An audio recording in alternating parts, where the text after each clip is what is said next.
Zorian would be the first to admit he wasn't the easiest person to get along with.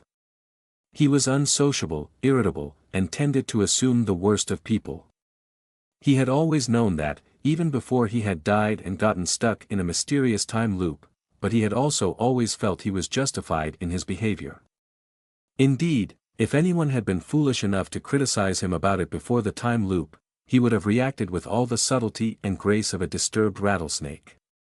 Now well, he still felt he had good reasons to behave the way he did, and he wasn't going to win any friendliness contests any time soon, but the time loop had changed him. Made him calmer, and perhaps a tad bit more considerate to people around him.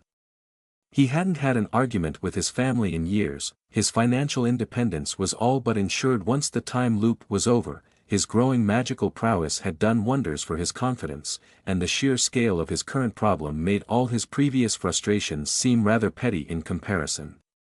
Thus, when Kiriel kicked him in the knee for the third time in as many minutes, he pointedly didn't snap at her. He didn't even sigh in exasperation. He just continued staring out of the window, watching the fields fly by as the train sped ever closer towards Corsa. "I'm bored," Kiriel complained. Zorian gave her a curious look. While the wards protecting the train disrupted mana shaping, they had only a rudimentary effect on his empathy, and what he was detecting from Kiriel wasn't boredom, it was a mix of excitement, anticipation and apprehension. As far as Zorian could tell, such complex mixtures of emotions appeared to be the most common emotion that people experienced, and they were almost entirely indecipherable at Zorian's current level of skill. "What's really bothering you?" he tried.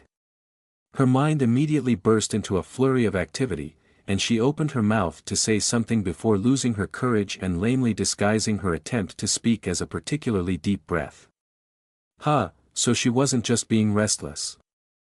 "Nothin'," she muttered, averting her gaze and despondently picking at the hem of her blouse. Zorian rolled his eyes and kicked her lightly in the knee. Despite doing the exact same thing to him only few moments ago, she proceeded to send him a nasty glare. Unsurprisingly, her attempt at intimidation failed utterly. She was about as frightening as an angry kitten. "Tell me," he insisted. She gave him a long, suspicious look before relenting. "Will you teach me some magic when we get to Scioria?" she asked hopefully. How troublesome. The smart, reasonable response would be, no. There was no way she would get anywhere in a mere month. This particular restart was going to be extremely busy as it was, and she was going to forget everything she learned at the end of the month anyway. "I'll see what I can do," Zorian said after a few seconds of tense silence. Well, tense for Kiriel. He was pretty sure she literally stopped breathing while she was waiting for an answer. "Yes," she crowed, pumping her fists in the air in triumph. "But in exchange, I'll want your help with something," he added. "Fine," she immediately agreed, not even asking what exactly he had in mind. "Hey, can you?" "No," Zorian immediately said. "The train is warded to disrupt mana shaping. No one can cast spells in here." "Oh," Kiriel deflated. Truthfully, Zorian was bending the truth a little. The ward on the train that disrupted mana shaping was very weak and rudimentary, meant to deter overeager students and casual vandalism, and was little more than an annoyance to a proper mage like Zorian was. He could overpower the ward with ease, but he had analyzed it in detail during the previous restart and knew it reported any significant spellcasting to some remote location. He'd rather not get chucked out of the train before reaching Scioria just because Kiriel wanted a free show. Kiriel opened her mouth to say something else but was promptly interrupted by a sharp crackling sound that heralded the voice of the station announcer. "Now stopping in Corsa," a disembodied voice echoed. "I repeat, now stopping in Corsa." "Thank you." Well, at least Kiriel would soon get someone else to bother in their compartment.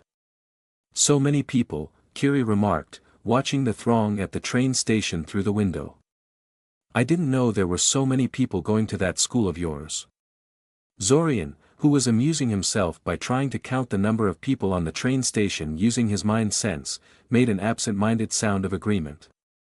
While he was no longer totally oblivious to the world while using his mind sense, it still took most of his attention to get anything useful out of it.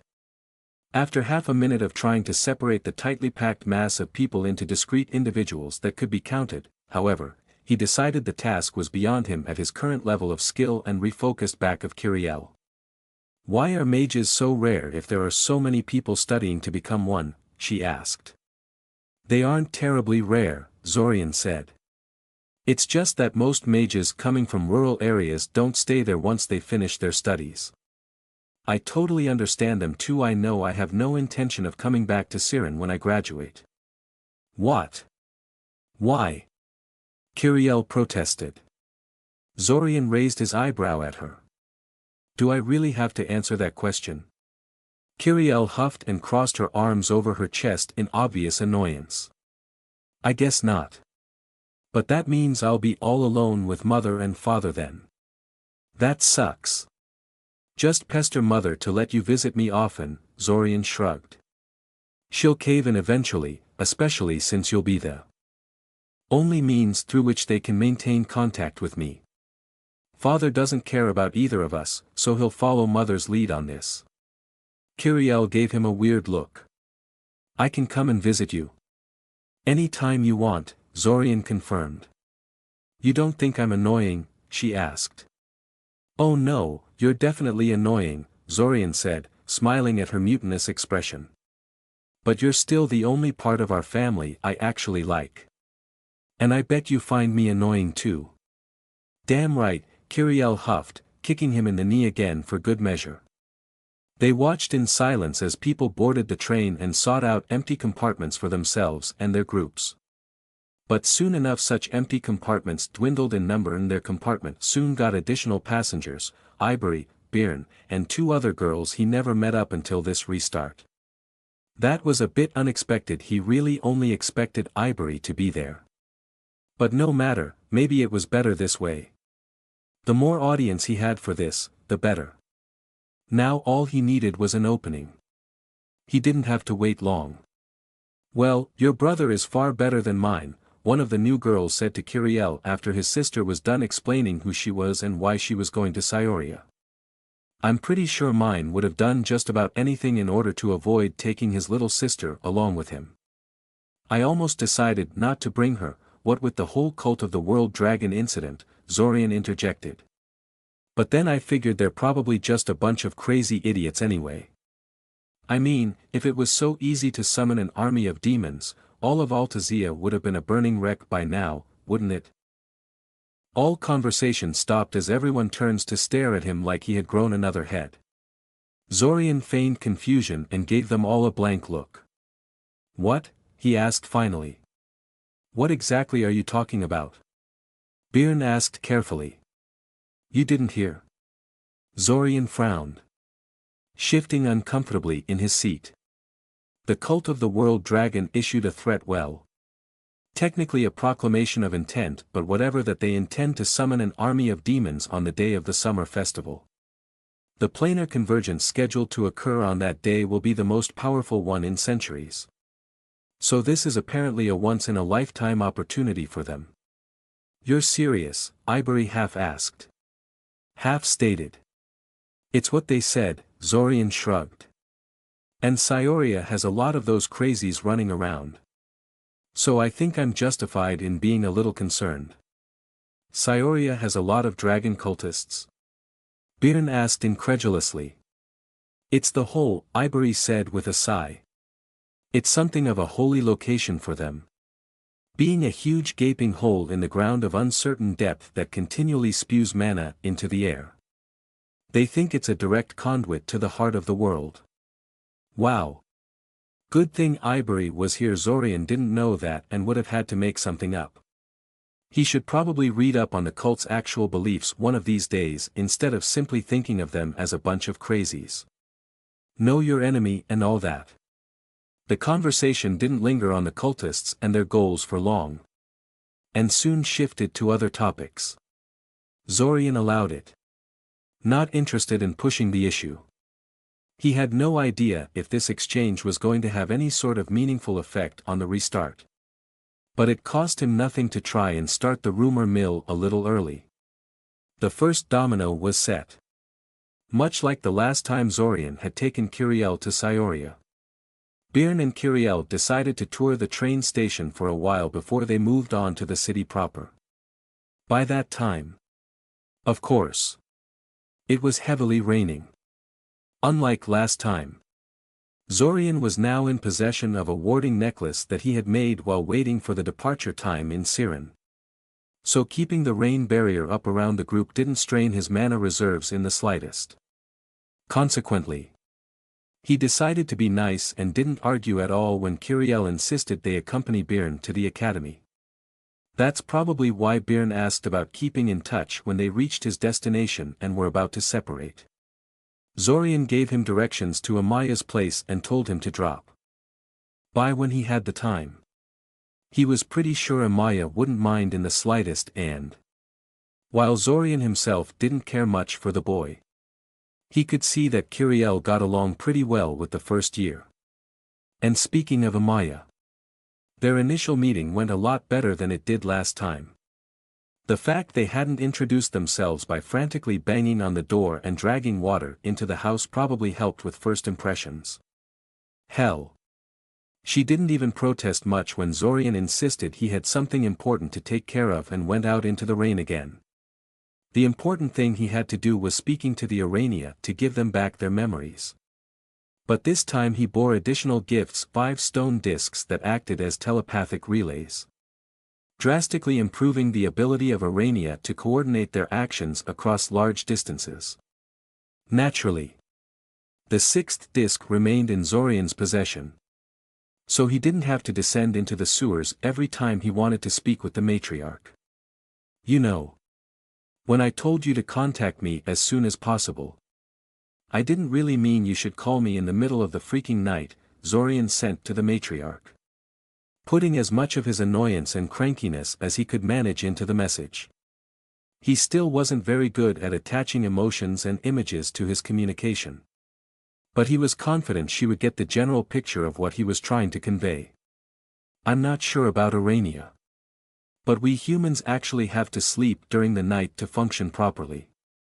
My apologies, the Matriarch sent back. She didn't sound sorry at all. It's a fascinating device you've gifted me with. Most impressive. Not really. It's pretty shoddy as far as magic items go. I took a lot of shortcuts in order to make so many, and it shows. It's a fairly large, heavy disc made out of solid stone, so not very inconspicuous or portable. And it has a lifespan of only 2.5 months. That's still a month and a half longer than needed, the Matriarch remarked. True, Zorian agreed. I assume you can make long-lasting versions. Yes. Of course, Zorian said. Could other artificers duplicate your work, she asked. Or is this something you came up with yourself? Zorian frowned. Why would she need other artificers when she had him? Did she plan to ditch him after they left the time loop or something? It's something I came up with, Zorian said. Other artificers would have to design a blueprint first. That could take a while. True. But misleading. He did design the relays on his own. Basically from scratch. But it honestly hadn't been that difficult. He suspected any good magic item maker could design one within a month or two provided they were either psychic themselves or had a psychic on hand for testing purposes. She could figure out that little detail on her own as far as he was concerned. I see, she said. Well, I guess I shouldn't keep you awake any longer. I just wanted to tell you I've reviewed the memory packet and am convinced it is genuine. Zorian rolled his eyes. As if there was any doubt. Apparently having gotten what she contacted him for. The Matriarch cut the connection and left him alone in his bed again. Well. Alone in his head, at least Kiriel was very much in the room with him. A fact she immediately reminded him of by taking advantage of his momentary distraction to appropriate the last bit of bed covering he had managed to keep away from her thus far. He gave her a nasty look for that. But she just snuggled deeper into her cocoon of stolen blankets. Blissfully unaware of his ire in her realm of dreams. He sighed. There was no way he was going to be able to go back to sleep now. He quickly cast a silencing ward on the room and then slowly extricated himself from the bed. Taking care not to wake up Kyrielle. She was annoying. Yes. But it wasn't her fault his sleep was ruined. Note to self, the next generation relay needs an off button. After surprising Amaya by already being awake when she woke up, Zorian went out into the city to hit the stores. The plan he and the Matriarch hashed out last restart involved creation of a lot of magic items on his part. And that meant buying material components and specialist tools. Not to mention that there were a few things he had to buy if he wanted to seriously start teaching Kyrielle how to be a mage. He really hoped Kyrielle charmed Kana in this restart like she had the last time around, while Zorian himself was decently skilled in alchemy and could manage on his own if he had to. Kale's help would be invaluable in some of the projects he had planned for this restart. Zorian. Over here. Zorian snapped out of his thoughts and quickly made way towards the person calling him. Benesek was exactly the person he was looking for. He quickly sat down next to the chubby boy and exchanged a bunch of pleasantries before getting to the reason he had tracked the boy down today. Ben. My friend. You won't believe what I found out during our school break, Zorian said. I still don't understand what they were thinking when they came up with that stuff. It's like something out of a bad adventure novel. Do tell, Benesek leaned forward. Well, Zorian began. Suddenly feigning reluctance. It's kind of confidential. You know. I'm telling you this in strict confidence because we're friends. So don't go spreading this around. Okay? Noting that he was about to tell him something confidential and warning him to keep it to himself was crucial. It meant Benesek was going to spread the story around twice as fast as he normally would. Of course, Benesek said pleasantly. You know me. Zorian. I would never betray your trust like that. Zorian couldn't help but smile. Thanks. Ben. I knew I could count on you. Having told Benesek all about the nasty terrorist plot to bomb Syoria during the summer festival, Zorian went back to Amaya's place to wait for Taven and her offer of joining the sewer run. He amused himself by creating one of those practice cards that Svim had him hone his shaping skills on. He had planned to simply buy a stack of them from one of the stores he visited this morning. But they were a lot more expensive than he had figured they would be. His respect for Svim rose slightly when he realized how much money Svim effectively spent on his training during that restart. Zorian's list of complaints about the man was several pages long. But it seemed that being cheap wasn't among them. He was still impressing Ilsa into taking him on as her apprentice. Of course. Cheap or not cheap. The man was incredibly frustrating and only tolerable in small doses. He finished painting the glyphs on the corners of the card he was making and started binding the necessary spell combination. Kyrielle, who was in the process of drawing a nearby vase of flowers, briefly looked up from her sheet of paper when she noticed him casting spells, but quickly went back to her work when she saw the lack of light shows or other impressive visual effects. He hoped that Benesek would keep silent about the source of the rumor Zorian had told him. He probably would. Ben never revealed his sources if he could help it. Since he liked to pretend he had some super secret sources to draw information from rather than just spreading rumors from his fellow students, but Zorian had a contingency plan to follow even if someone with official authority came to confront him about the story. The fact that the Arania were currently spreading the same story in several different places should also help mask where exactly the whole thing had originated in the first place. He was just putting the finishing touches on the card when Taven burst into the kitchen and locked onto his position. Hey! Roach! Nice place you got here, she said, plopping down to a seat next to him and peering closer to look at his work. Ooh! I know what that is. I've been meaning to get some. One of these days. But I always end up spending my money elsewhere. How many did you buy? None, Zorian said. They were too expensive for my taste, so I decided to make my own. This is the only one I made so far. Taven raised her eyebrow at him, looking amused at his claim. Zorian frowned. Not liking the expression, she didn't believe he could make a card like this. This was nothing. He thrust the finished card into her face with a scowl. Try it out, he told her. Sighing dramatically, Taven took a deep breath and frowned. Zorian felt a mixture of surprise and frustration burst from her and realized she had tried to burn the circle he drew onto the card and failed. You couldn't do it. Could you? Zorian grinned. You made it wrong, she huffed. Did not. Zorian protested. You just suck. Do not, she shot back. Why don't you do it if you're so special? Huh. Humph, Zorian scoffed, snatching the card back.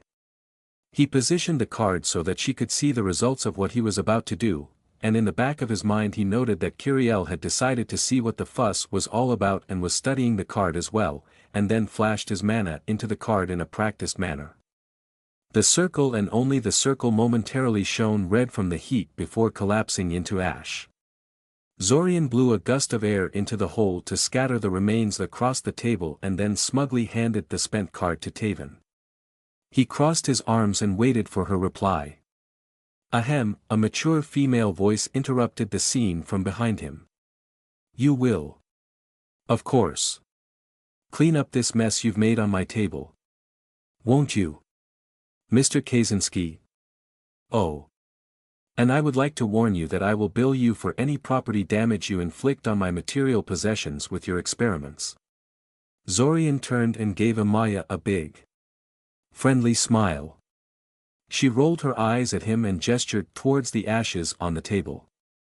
Hanging his head in defeat, Zorian went to get a rag from the bathroom, ignoring Taven's soft laughter behind him. Just for that he was tempted to blow her off when she asked him to accompany her to the sewers. Briefly. The fact was, he definitely needed to go with her this time. So what was it that you needed from me anyway?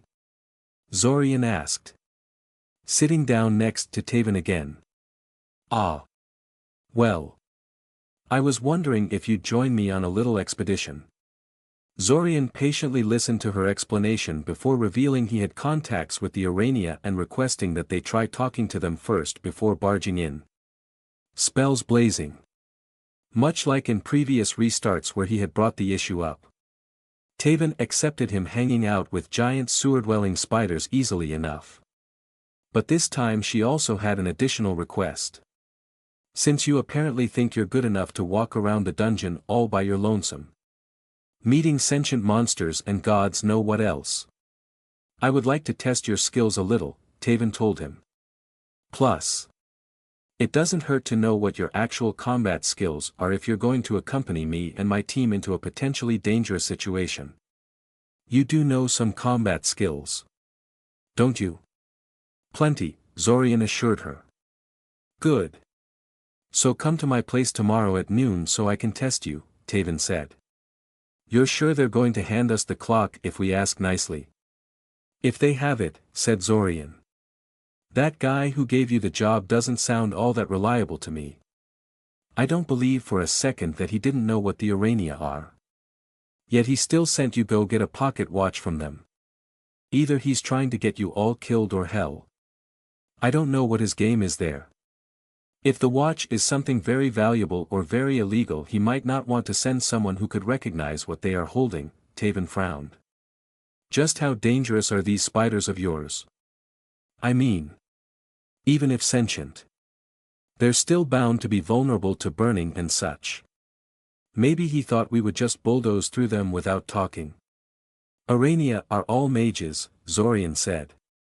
It wasn't strictly true, as only a small minority of Urania was armed with a true spellcasting system. But psychic powers were versatile enough to count as a sort of specialized spellcasting system. They are especially fond of mind magic, illusions and stealth. And they have a telepathic link to one another, so they will know and remember you if you massacre some of their outposts.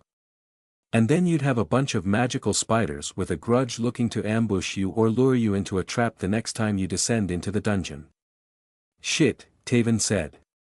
He felt a spike of anger from her before she reined it in and forced herself to calm down. That asshole better have been ignorant of the danger, or I'm reporting him to the nearest police station I find. That's practically a murder attempt. Let's talk to the Urania first and see what they have to say, Zorian quickly said. He didn't want Taven to confront the man and then cancel the whole thing. I guarantee they won't attack you so long as you have me with you. Taven gave him a long, unreadable look.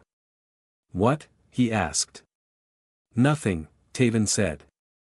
It's just that I thought I knew you. But now it turns out you have this whole secret life I've never known about until now. It's a bit unreal. Yeah. Kiriel suddenly piped in. She had been silent throughout their discussion. But apparently she had been listening to everything with rapt attention.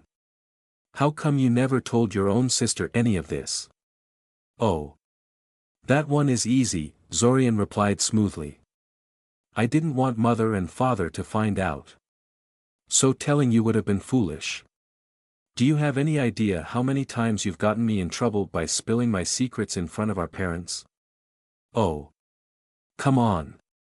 Kiriel whined. I was a little baby. I didn't know anything. You can't possibly still be angry about that. No. Of course not, Zorian mumbled uncomfortably. I did just tell Taven about the Urania right in front of you. Didn't I? Taven shook her head sadly. Rising from her seat. You keep too many secrets. Roach. I feel a little hurt that you felt you couldn't confide in me, but I was never one to hold a grudge, so I'll let it go. Just don't expect this to be the end of it. I'm going to pester you endlessly until I get the whole story. See you tomorrow. Wait, Zorian said. Actually, yeah. There is something I need to tell you. All of you. Miss Kurashka. I know you've been eavesdropping on us for a while now, so you might as well sit down for this. Imaya whirled around from where she was fiddling with the cutlery and placed her hands on her hips, giving him an angry look. I was not doing any such thing, she told him. I was simply minding my own business. And in my own kitchen no less. If you didn't want me overhearing your conversation, you should have taken it elsewhere. My mistake, Zorian agreed easily. He was pretty sure she had finished whatever she had come into the kitchen to do for a while now and was simply hanging around to hear them talk. But whatever. Kiri. Do you remember how I promised to teach you spellcasting in exchange for a favor back in the train? Yeah. Kiriel confirmed hesitantly. Right. A little background first. I am what is commonly known as an empath, a person who can sense other people's emotions. Unfortunately. Up until recently. My powers have been kind of running amok. There was nobody I could turn to for help, at least not on the human side of things. The spiders, Imaya surmised. Yes, Zorian agreed. Urania are all empathic as part of their innate nature. Thanks to them, I now have more or less gained control over my empathic abilities. Though it will take years of practice to truly refine them into something reliable. Follow me so far? What am I feeling right now? Kiriel asked. I actually don't know, Zorian admitted. People's feelings are rarely very simple. And unless they are feeling one emotion very strongly, I'm reduced to educated guesses based on my previous interactions with the person. The more time I spend around someone, the easier I can read them. But isn't she your sister? Imaya asked. You'd think that if anyone was familiar enough for your ability to work, it would be family. Our family is, Zorian hesitated, searching for a proper word. Slightly dysfunctional. I guess. I try to stay away from them most of the time. So I haven't interacted with Kiriel all that often. And I'm not the only one keeping secrets around here. Kiriel is also keeping a lot of things close to her chest. I guess we don't really know each other all that well. Sibling bonds notwithstanding. There was a brief silence as everyone involved digested that admission. But the awkward atmosphere was quickly broken by Amaya clearing her throat. Well, she said. I guess it's a good thing you're both here now to reconnect. Yeah. Kiriel immediately agreed. Hey. Do you think I could be an empath too? Sorry. Kiri. But I'm pretty sure you aren't, Zorian said. I would have been able to sense it if you were. You can sense other empaths? Taven asked. I can sense all minds around me. Empath or otherwise, Zorian said. I also get some basic information about each mind, how complex their thoughts are. Their species. Their gender. Stuff like that. Empaths light up like little suns on my mind sense. So sorry. Kiri. It's fine, she said dejectedly. You can sense people all around you. Regardless of obstacles? Taven asked. Zorian nodded. And the range on that ability is? If I'm busy with something else and just running my mind sense in the background? About 10 meters, said Zorian. If I'm specifically concentrating on scanning the environment? Easily 10 times that. However, if there are a lot of minds around me, I have trouble processing the information and they all sort of start to blend together in a confusing, headache-inducing mass. I mostly just shut my empathy off when I'm around big crowds. Roach. I am so recruiting you for my team, Taven said. I've been trying to find a tracker for my team for a while now. Now all we need is to teach you some divination spells and... Already done. Thank you, Zorian said. I am quite proficient in divination. Even better. Taven said. You're hired. We'll see, Zorian sighed. Fascinating, Amaya said. I've never heard of that aspect of empathy. Though I guess it makes sense that someone who can sense emotions can locate other people through it. But that's not what you wanted to talk about. Is it? No, it's not, Zorian nodded. It's not common knowledge. But empathy is just an initial expression of a much more dangerous ability. A sufficiently skilled empath can bridge the gap between minds and connect with any person in range in order to talk to them telepathically. Read their thoughts. Fool their senses or mess with their memories. And Urania have been teaching me how to do that. He paused to gauge their reactions.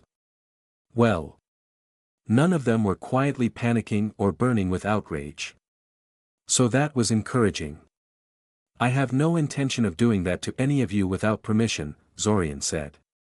But at the same time I need someone to practice on. The Urania aren't very suitable for this, their minds are too alien for a beginner like me to understand. I need a human volunteer. And I'm hoping for you to help me out.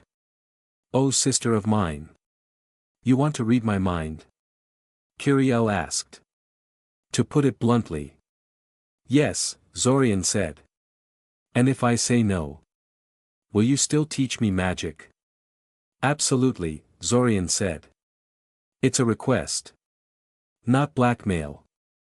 I'll just have to find someone else to help me if you refuse.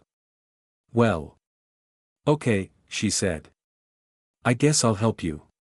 But you can't talk to anyone about the stuff in my head. And you have to tell me all about your secrets in exchange. Sure, Zorian smiled. Sounds like a fair deal to me. The whole confrontation went off surprisingly well. Zorian reflected. Sure. Amaya had been avoiding him ever since and Kiriel was giving him these weird looks. But none of them were terrified of him or anything, just mildly uncomfortable. They were taking the revelation much better than he had predicted they would. And then, of course, was Taven, who was apparently not bothered at all by his admission that he was learning how to read people's thoughts. You ready? Roach? She asked, twirling her combat staff in her hand. I'm ready. Yeah, Zorian said, gripping his spell rod tighter. If he knew anything about how Taven thought and he did, she would immediately go on the offensive. Her battle philosophy basically boiled down to attack hard and you won't have to defend to begin with, though she could defend too, if pressed. He had no way to win a protracted fight with her, even if he was technically a better mage than she was. So he would have to resort to trickery if he wanted to prevail here. It would be nice if he could eke out a win against her. Her face when she lost against little old Roach was bound to be absolutely glorious to behold. A blink and suddenly there were 5 magic missiles homing in on him. He let them crash uselessly against his shield and responded with a somewhat exotic electrical spell. A beam of electricity shot towards Taven, who erected a basic shield of her own to tank it. Halfway towards its target, the beam split into 3 smaller beams, one pivoted to the left of Taven, the other to the right, and the third one straight above it.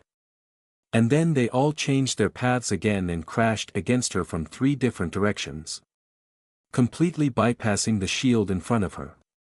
It wasn't enough. Somehow, Taven managed to smoothly transition from a single-direction shield to a full aegis before the beams managed to reach her. Zorian threw a couple of smoke bombs around the training hall to blind her, relying on his mind sense to tell him where she was, and started casting a complicated spell that wasn't etched into his spell rod the moment his location got obscured by the smoke. Taven responded by casting several gusts of wind to disperse the smoke and hopefully catch him in the area of effect as well. She had just about stripped him of his smokescreen when he finished the spell and felt his mana reserves drain almost completely dry. If this doesn't work, then that's it for this fight, he thought. A bright beam of concentrated force shot out from his hand and slammed into Taven's shield. The shield flared at the point of impact, shattering almost instantly. And Taven was lifted off her feet by the impact and thrown violently against the floor. She didn't get up, rendered unconscious by the impact. Oops, Zorian said quietly. I think I overdid it just a little. That could have easily killed her if the wards hadn't worked properly.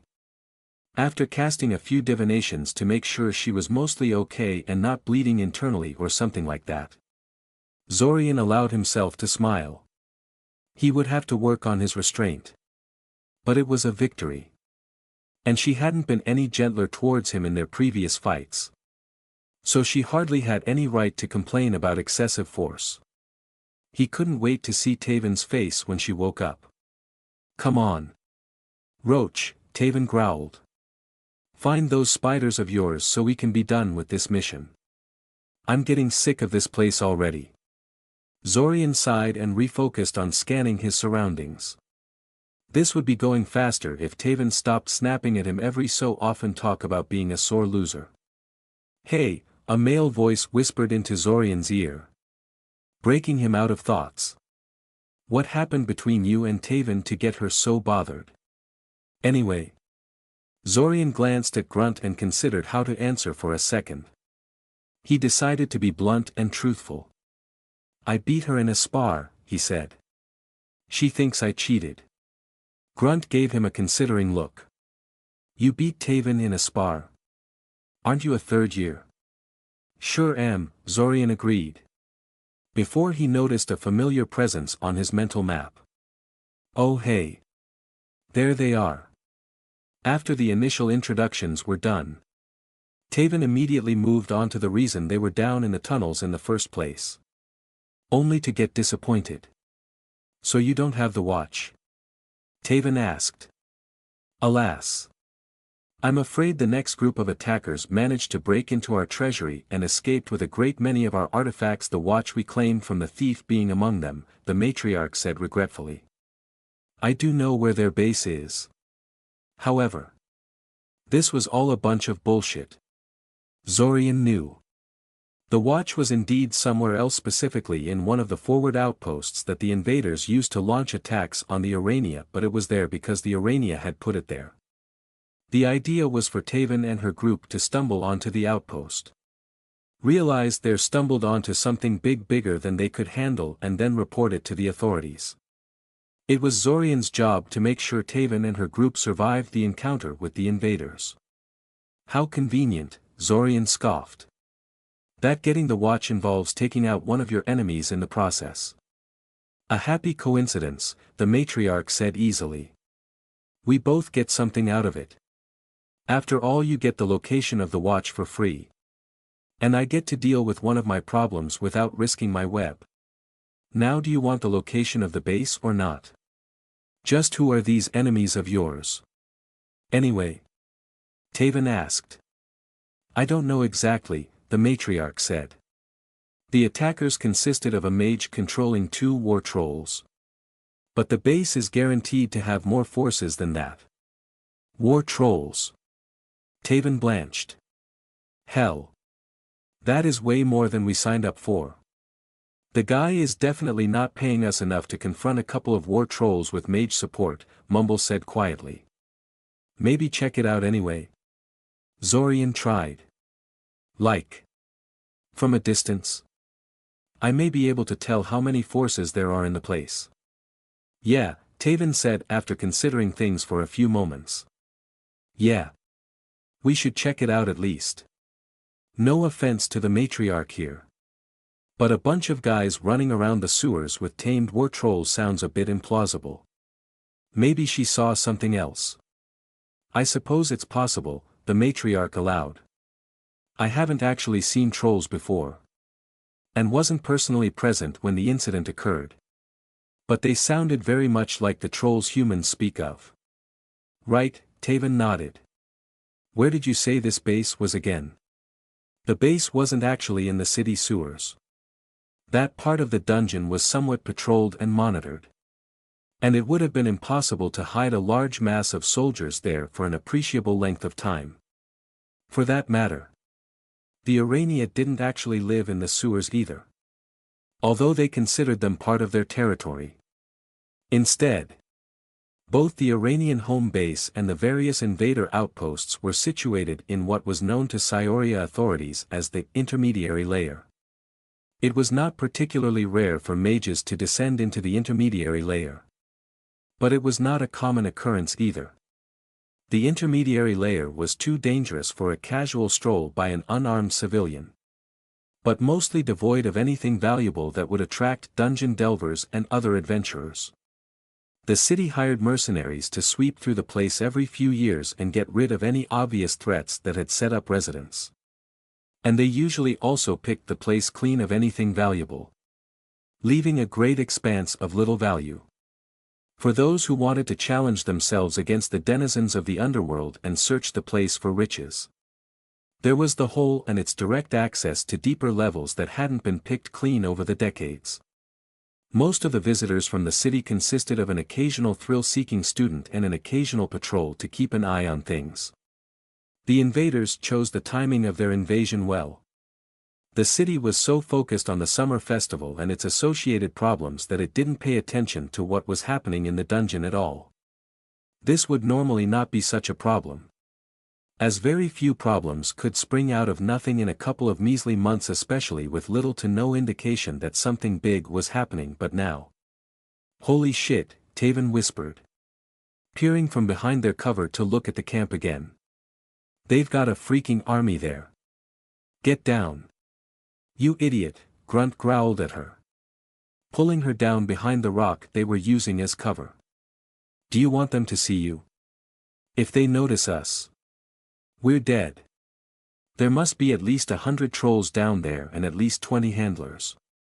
Sorry, Taven said. It's just so unreal. Zorian had to agree. He was expecting it.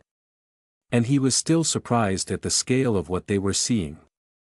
Then again, this was why the Matriarch had chosen this particular base out of the 12 or so she knew of.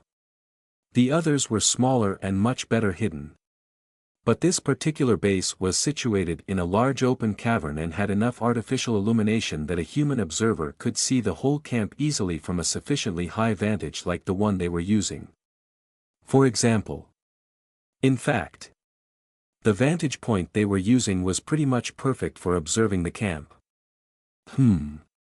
I wonder. He silently ran his fingers against the walls of the tunnel that brought them here. It was bumpy but smooth. Far too smooth to be natural. The rock they were hiding behind was the same. Apparently this was even more of a setup than I thought it was, Zorian thought. I bet one of the Iranian mages made this tunnel specifically so we could find it. It would explain why no one seemed to be paying any attention to this particular entrance. Even though the other two are both guarded, they don't even know it exists. Well, whatever, time to do his part in this charade. He pulled out a mirror from his backpack and silently cast a scrying spell on it. The base had a divination ward. Of course. But it was based on the idea of stopping people from realizing that the base was there to begin with. Since Zorian knew that the camp existed and where it was. And was in fact right next to it. The entire ward was pretty much useless against him. After 5 minutes of watching the camp through the mirror, Taven decided she had seen enough and motioned him to cancel the spell. "Let's go," she said. "I want to get out of here before our luck runs out." They almost made it out without complications. Almost. As the four of them approached one of the seals between the sewers and the deeper layers of the dungeon, they suddenly came face to face with a duo of hooded mages flanked by 4 trolls. For a moment, both groups halted and tried to make sense of what they were seeing. Neither group really expecting to stumble upon each other. Zorian noted with annoyance that their mental presence was somehow muted, no doubt a countermeasure against the Urania, and cursed himself for thinking that his opponents wouldn't have some way of dealing with mind sense. The impasse was broken when one of the mages ordered the trolls to charge. Neither Taven nor her 2 teammates hesitated when faced with 4 war trolls charging at them, raising their staffs to blast the attackers before they could overrun them. Zorian decided to keep the mages busy instead and fired a small missile swarm of 4 piercers. 2 for each mage. Several things happened simultaneously. One of the mages dropped whatever spell he was casting and raised a shield to successfully tank the missiles coming towards him. The other was less skilled and fumbled his shield. Both piercers hit him straight in the chest and he went down in a shower of blood. Grunt and Mumble used quick flamethrowers to halt the charge of the trolls. But while 3 of the trolls did flinch away from the flames, the largest, best armored troll lurched forward. A little dazed but unharmed, Taven hit them all with a battering ram of force, intending to knock the whole group down and give them some space. And for the most part succeeded. The 3 recovering trolls and the surviving mage were hurled deeper into the tunnel and away from them. But that one troll at the front kept its ground. It raised its huge iron mace for an overhead strike and screamed out a challenge, its shout staggering them like a physical blow, acting almost like a lesser version of the battering ram that Taven just cast. Strange. Zorian had always thought trolls had no magic other than their absurd regenerative capabilities. He had no time to consider this. However, as the troll immediately capitalized on the distraction it caused and surged forward. Frantically, Zorian erected a large shield in front of the group, trying to buy time. Sadly, unlike the other trolls Zorian had battled in the previous restarts, this one was too smart to just crash into the shield. It smashed its mace into the shield with great force once, twice, 3 times. The shield broke and the troll kicked him in the chest, catapulting him backwards, where he collided with Grunt and Mumble and interrupted whatever they were about to cast. Taven, on the other hand, managed to finish hers. A vortex of fire surged forward, finishing off the surviving mage and the 3 other trolls that were moving to aid their comrade, but leaving the lead troll merely singed. And very, very angry. "Shit," Taven said quietly, as the troll raised its mace for a killing strike. Even though he knew her death wouldn't be permanent. Even though he had known there was a chance for this to happen when he had agreed to participate in this plan. Zorian found himself completely horrified at the idea of watching Taven get crushed to death. Killed because of him and his plots and schemes. He reached out to the troll's mind and noticed it was no longer being muted while Taven's spell failed to incinerate the troll. It seemed to have burned out whatever protected it from mind magic. Rather than try any sort of sophisticated attack, he simply flooded it with meaningless drivel, blasting its mind with random telepathy. The troll flinched in shock and spasmed, halting its attack and dropping the mace it was holding. Zorian immediately threw 2 explosive cubes at its feet. Taven, get back. She didn't have to be told twice. Immediately snapping out of her daze and scrambling backwards out of the troll's reach. Zorian activated the bombs as soon as he judged her out of reach, and the troll was enveloped in a deafening explosion. Somehow, it still survived. It was kneeling and clutching its leg in pain. And bleeding all over. But Zorian could already see its flesh knitting together. Damn it. What was it with this one troll? Was it a super troll or something? And then 2 ice blue beams impacted directly into the troll's chest. Courtesy of grunt and mumble. And the creature immediately froze over and went still. Is it finally dead? He asked. I don't know and don't care, Taven said. Let's get lost before we meet another one. Zorian took a deep, shuddering breath and nodded in assent. Then he tried to take a step and winced at the pain in his leg. He could walk. But he just knew he was going to be hurting for the rest of the week. This better be worth it. You damn manipulative spider, he inwardly thought. So it's all done? The Matriarch asked. Zorian gripped the stone disc in his hand tighter. Yes. I just said so. Didn't I? Thankfully. There were no actual casualties. Though it was close. In many ways our close brush with death works in favor of your plan. Since Taven is really pissed about these people now and determined to bring them to justice. She is going to report the whole thing tomorrow to the city authorities. I sincerely hope it wasn't you who arranged for us to stumble onto that group. Miss Spear of Resolve. Or I'll be very angry at you. Don't worry. I had nothing to do with it, the Matriarch assured him. Right, Zorian sighed. Maybe he was being paranoid. But the Matriarch's behavior had grown ever more secretive over the past few restarts, and he wouldn't put it past her to pull something like that. How about you? Is your task done? Yes, the Matriarch confirmed. I have contacted Zack and told him that the Urania are aware of the time loop. Zorian stared at the stone disc in his hand in silent contemplation. It was done. Zack finally knew he wasn't alone in the time loop. True. The other boy didn't know about Zorian being one of the time travelers. The Matriarch had presented herself as the time traveler and made no mention of Zorian, but it was only a matter of time now.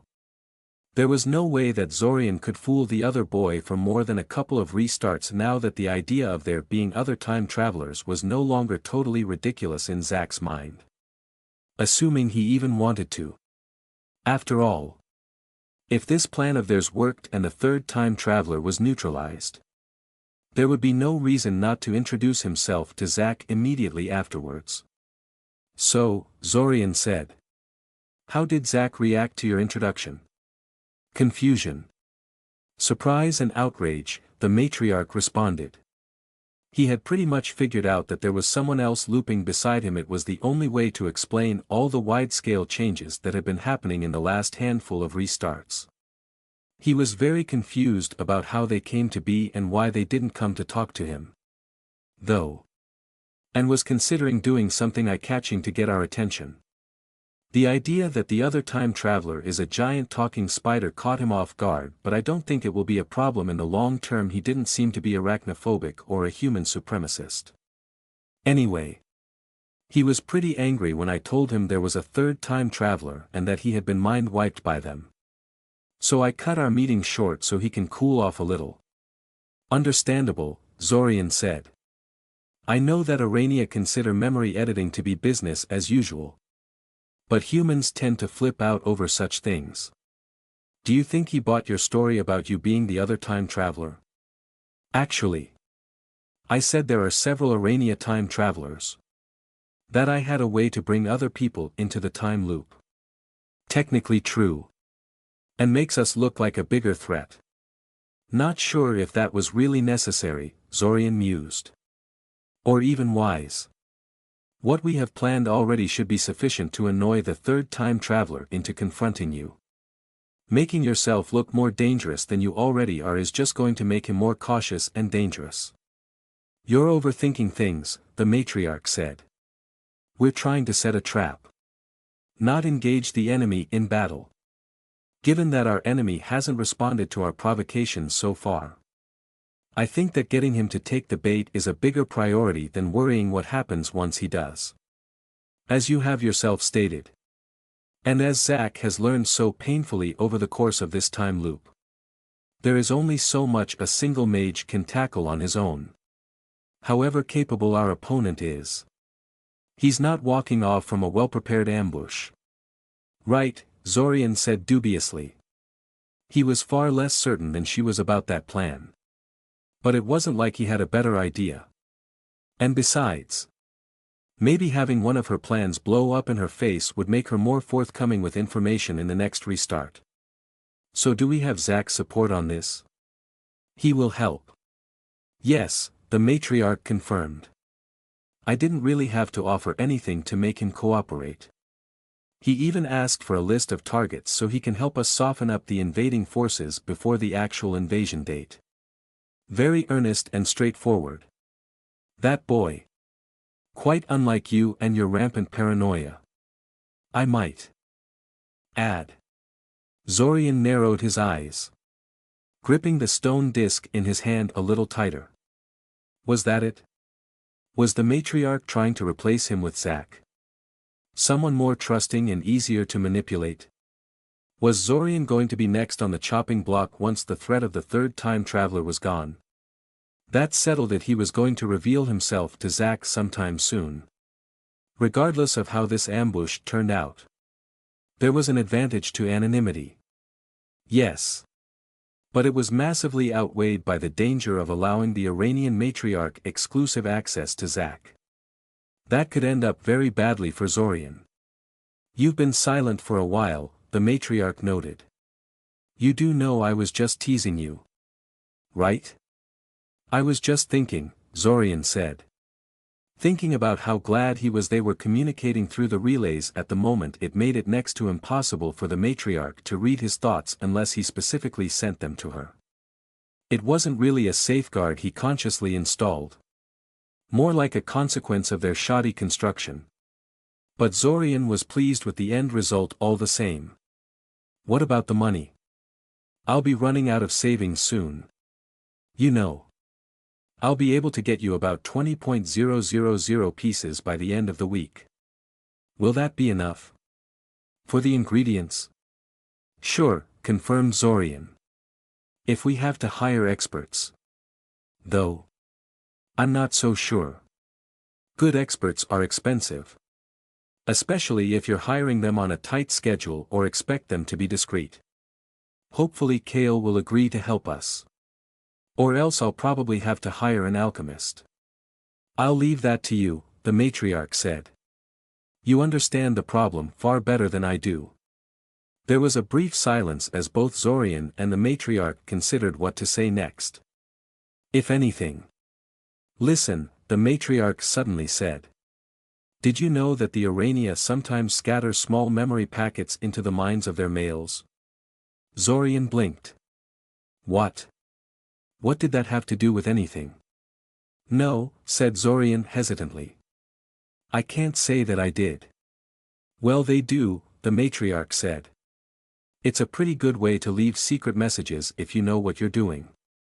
If you break the message into sufficiently small chunks and embed it carefully enough into the targets. It's virtually impossible for anyone without a key to even find them. let alone piece them together into a coherent whole. Why are you telling me this? Zorian asked. Just in case, the matriarch responded. Arania males are far smaller than female ones and very, very cowardly. They're frightened by fire and loud noises just like any other animal. And most divination spells designed to track Arania do not register them as the same type of creature. Most of the time when an Iranian settlement is destroyed, a lot of males will survive the destruction. Leaving messages encoded in their minds is a good way to leave messages from beyond the grave. Zorian frowned. So the matriarch did acknowledge that the ambush could go wrong, but why would she leave a message for him in such a roundabout, complicated way? Why not just tell me, he asked. It's probably nothing, the matriarch said. And you worry too much as it is. This is really just a precaution in case of the worst outcome. Novelty will give you the key when you see each other next time. Before Zorian could continue the discussion, the matriarch cut the connection. Very mature, Zorian mumbled, throwing the disc on the bed beside him. Still, as annoying as the matriarch was right now, she had been nothing but helpful so far. So he would give her the benefit of the doubt. Maybe she really did have good reasons for her secrecy. Still, after this restart, maybe he should start making his own precautions. Just in case. At Scioria's train station, Zorian waited. It would be a while until Kale and his daughter arrived. And in the meantime Zorian amused himself by messing with the pigeons milling about on the platforms. Animal minds were paradoxically both harder and easier to affect with psychic powers than human minds. Harder because simpler minds were harder to sense and pinpoint. Easier because their thoughts were easier to discern and subvert once a psychic finally managed to connect to them. The pigeons weren't that hard to sense, not if he had a direct line of sight on one and could devote all his attention on the task, so there was little the birds could do to defend themselves against Zorian's experimentation. He simply sat on his bench and systematically targeted pigeon after pigeon, practicing his skills. Sometimes he simply tried to make sense of their rudimentary minds without alerting them to his intrusion. Other times he tried to flat out hijack their senses or puppeteer their body. Neither task was going terribly well, but it was something to pass the time with, and he did have some success. After the 50th pigeon or so, he could distinguish a pigeon that was hungry, sick or in pain from those that weren't. He could make a pigeon stumble or freeze up for a second, or frighten them until they fled as far away from him as possible. Actually, that last one was extremely easy, considering the effect was almost identical to the spook animal cantrip he had learned back in their second year. He shouldn't have been surprised. Though that did give him an idea. Mind spells that affected animals weren't restricted as heavily as spells that targeted humans. Hell, some of them were freely available in the Academy library. It might be a good idea to try some in one of the future restarts and compare the results with what he could achieve with psychic powers. For now though, he concentrated on another idea rather than flat out puppeteer the pigeon. He was trying to simply dampen its fear and influence it into approaching him on its own. It was a lot harder than scaring the bird away. The pigeons were already inclined to bolt at the slightest provocation, so it didn't take much to send them running. But having them approach a strange man with no food that kept staring at them went against their instincts. It took him over 20 tries. But he gradually learned how to steer the pigeons towards him. Finally, on his 24th attempt, he found a pigeon fearless enough to play along with his game. It slowly meandered close and then briefly took flight in order to land on the same bench Zorian was occupying. It cooed and stared at him. And when Zorian reached out with his hand and scooped it up, it did not resist in the slightest. Success! Zorian reached into his pocket and offered the docile pigeon in his hand some bread. It was only proper to reward such a cooperative experiment subject. And his achievement was just in time too. Since Kale's train was arriving at the station. He put the pigeon down on the bench and left to help Kale disembark. Kale Tveranov. I'm Zorian Kaczynski. One of your classmates. Miss Salady sent me to help you settle down and show you around the city. Don't worry about your daughter. I know the value of being discreet. Kale gave him a searching look before nodding. I appreciate the help. Mr. Kaczynski. As well as your silence. Lead the way. If you will. It's no problem at all, Zorian said. Creating a floating disk of force and loading the other boys' luggage on the platform. We live at the same place. After all. We do. Kale asked curiously. Well. Yes. Or at least we will if you have rented a room at the place Miss Salady had recommended to you. She recommended the same place to me when I told her I'm bringing my little sister with me this year and sought alternatives to academy housing. Your little sister? Asked Kale. Shifting Kana in his hands. The little girl studied everything around them with her bright blue eyes but remained resolutely quiet. How come you brought her with you? If you don't mind me asking. Our parents went on a trip to Koth and someone has to take care of her. And. Well. That someone has always been me in cases like this. I don't mind all that much. Really. And the owner of the place seems to be good with kids. Well. That's a relief, Kale said. To be honest, I had great reservations about coming here. And I was kind of worried Miss Salady overstated her friend's fondness for children in order to get me on board with the enrollment. I don't think you have a lot to worry about. Imaya. The owner of the place. Seems honest and friendly enough. And I'm an empath. So I can usually tell. Kale gave him a sharp, questioning look. Too sudden? Zorian asked. Sorry. But I wanted to get it out of the way first. I know some people can't stand the idea of someone knowing their private emotions. But I don't think I can keep it a secret from someone that I'm going to share a roof with on a permanent basis. If you aren't worried about living with a Morlock. I don't think I have rights to complain about you being an empath, Kale said. Shaking his head. He gave his daughter a sad look. Truthfully. I am sort of jealous. Kana is so quiet most days. I sometimes wish I could peer into her head and see what she's thinking about. Kana immediately wrapped her little hands around Kale's head and gave him a quick kiss on the cheek. Kale snorted derisively and ruffled her hair. A smile dancing on his lips. Kana 1. Kale 0, Zorian thought to himself. Quiet she might be. But Kana clearly knew how to deal with her father effectively. A few moments later. When the moment had passed. The two boys resumed their conversation in a much less reserved fashion. The ice having been successfully broken. Imaya's kitchen was crowded. Crowded and loud. Between Zorian and Kiriel. Kale and his daughter. Visiting Ilsa and Taven. And finally Imaya herself. The room was as full as it could comfortably be and there were constantly at least two simultaneous conversations going on at any particular moment. Strangely enough. Zorian felt comfortable being there. In the past. These kinds of gatherings had annoyed him terribly. And he would find some reason to excuse himself and leave as soon as possible. The difference, he realized, was that he was no longer in a gathering of strangers. This was the first time he actually felt he belonged in one of these things. Instead of being a barely tolerated intruder constantly scrutinized for weakness and misbehavior.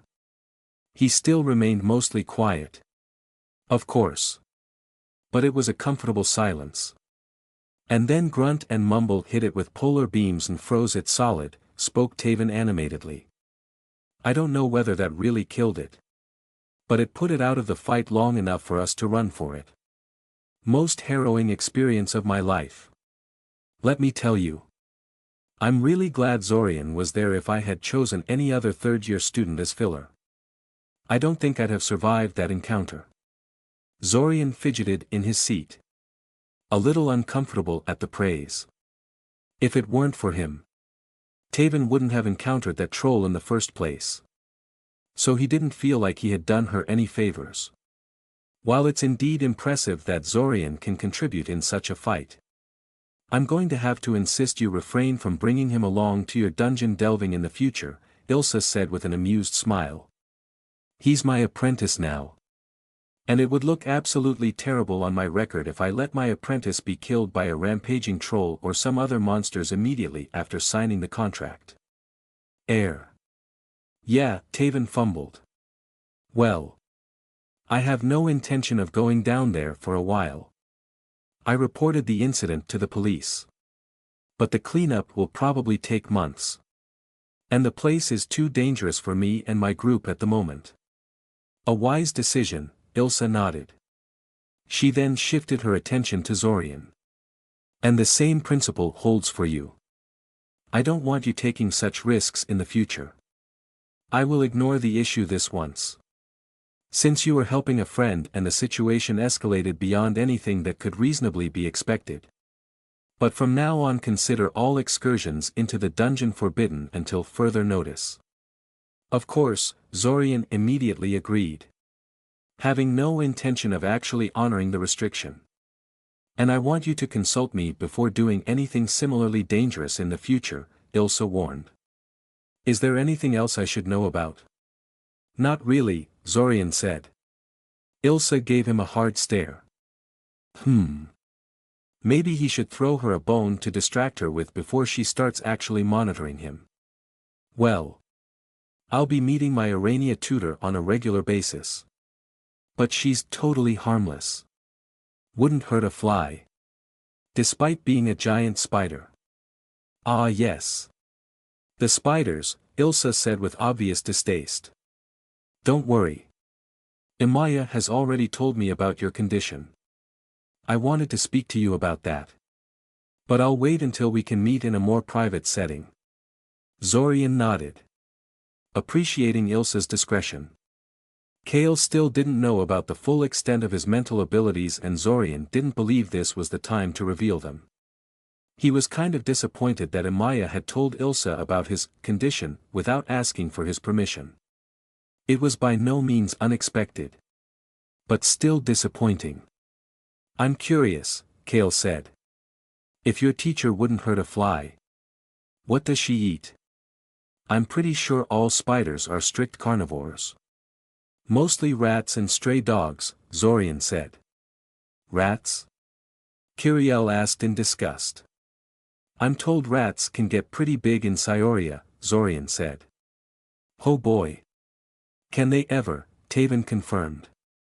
I swear I once saw one of them stalking a cat instead of the other way around. She's just telling fishermen's tales, Imaya quickly assured the disturbed-looking Kiriel. I've lived here my whole life and have never seen anything like it. How do you know that stray humans aren't also on their diet? Asked Ilsa. According to Novelty. The idea is about as likely as a group of humans hunting an occasional dragon in order to put some meat on the table, that is to say. Not very. There is almost always easier prey around, answered Zorian. Not that Arania are harmless. Far from it. But if they kill me it's not going to be because they want to eat me. Novelty? Kale asked. That's the name of the Arania tutoring me, Zorian shrugged. Well. Technically her name is Enthusiastic Seeker of Novelty. But that's unwieldy and she doesn't mind if I shorten it. That name sounds stupid, Kiriel said. Zorian opened his mouth to tell her that Kiriel was also a stupid name when he thought better of it. For one thing, it was best to reserve immature bickering with her when they were alone. For another, he had just thought up a much more amusing and diabolical idea. Want to meet her? Zorian asked. What? Kiriel asked. Novelty. Want to meet her? Kiriel stayed silent, mulling it over. I don't know. I don't like spiders. They're disgusting.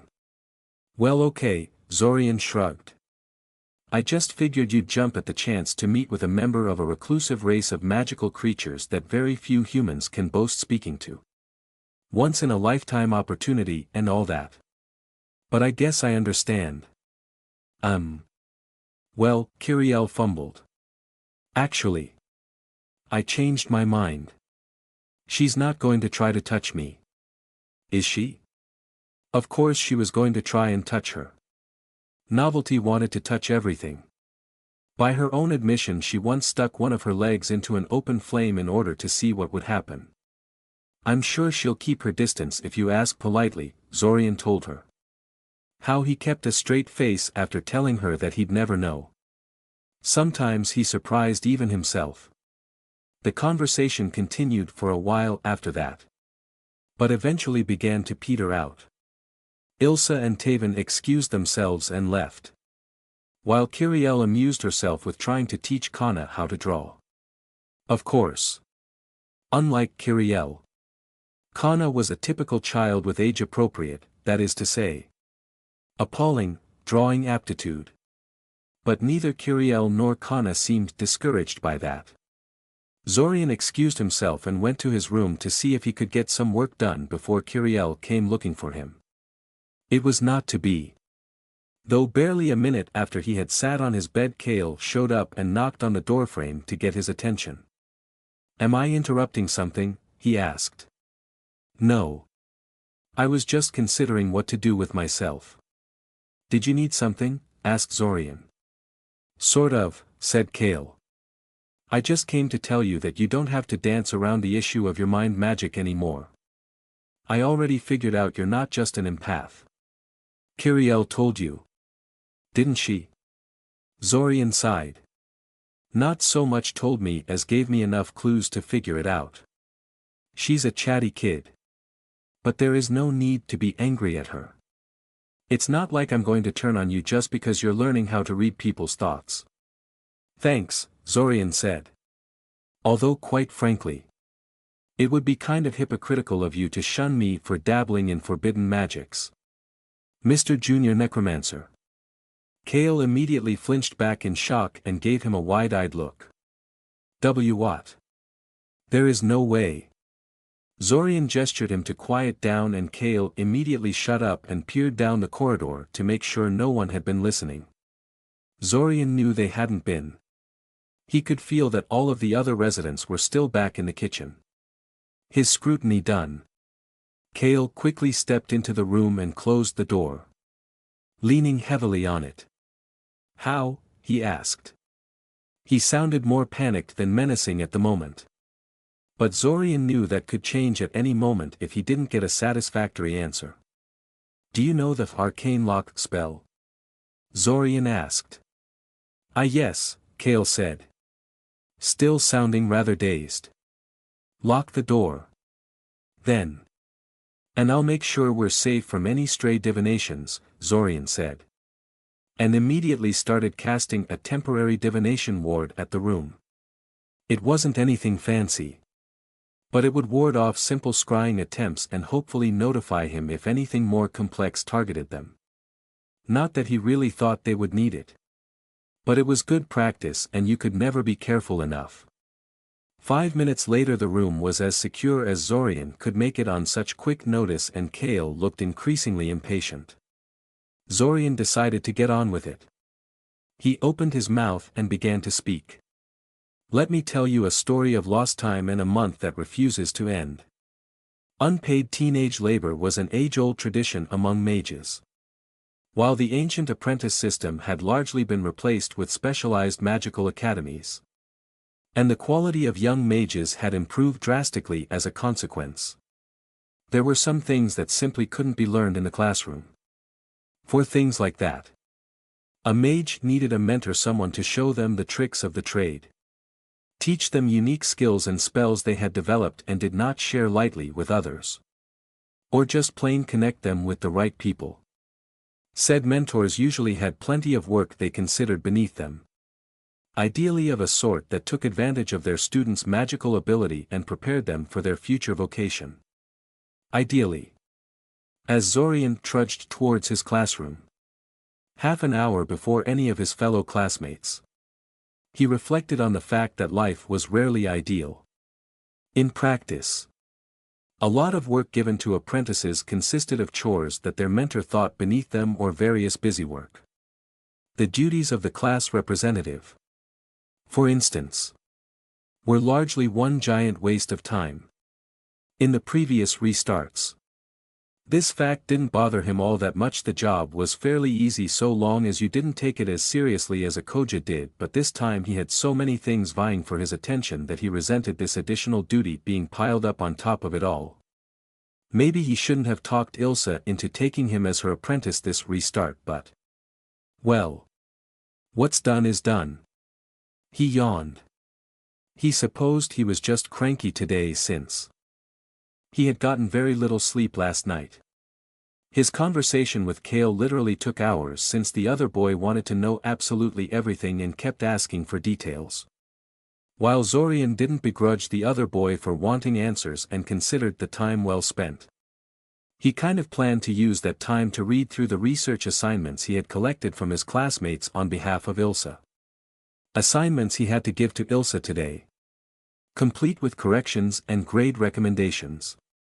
He had thought his knowledge from previous restarts would make the task a child's game. But apparently something about their massive changes to this restart caused Ilsa to give out completely different topics for research, and he had to actually read everything from scratch. He ended up spending most of the night dealing with those stupid things and then had to get up half an hour earlier than usual too because he was class representative to boot. Peering into the classroom, he saw that a Koja was already inside. He rolled his eyes at her excessive punctuality and marked her down as present on his little attendance sheet. The blackboard was full of horrible drawings, love confessions and other garbage. But he knew better than to wipe it clean right now. A clean blackboard was utterly irresistible to some of the idiots in his class. And they would no doubt make a mess again by the time the teacher finally showed up. Who knew? Maybe if he left it alone long enough, a Koja would take care of it on her own initiative, as she was sometimes wont to do. The first to arrive were, surprisingly since they weren't normally early birds, Annika and Army, the famous Ashirai twins. The Ashirai family consistently produced soul-bonded twins as their descendants. And the two sisters he shared his class with were no different. Zorian had considered asking them for help back when he thought he was soul-bonded to Zack.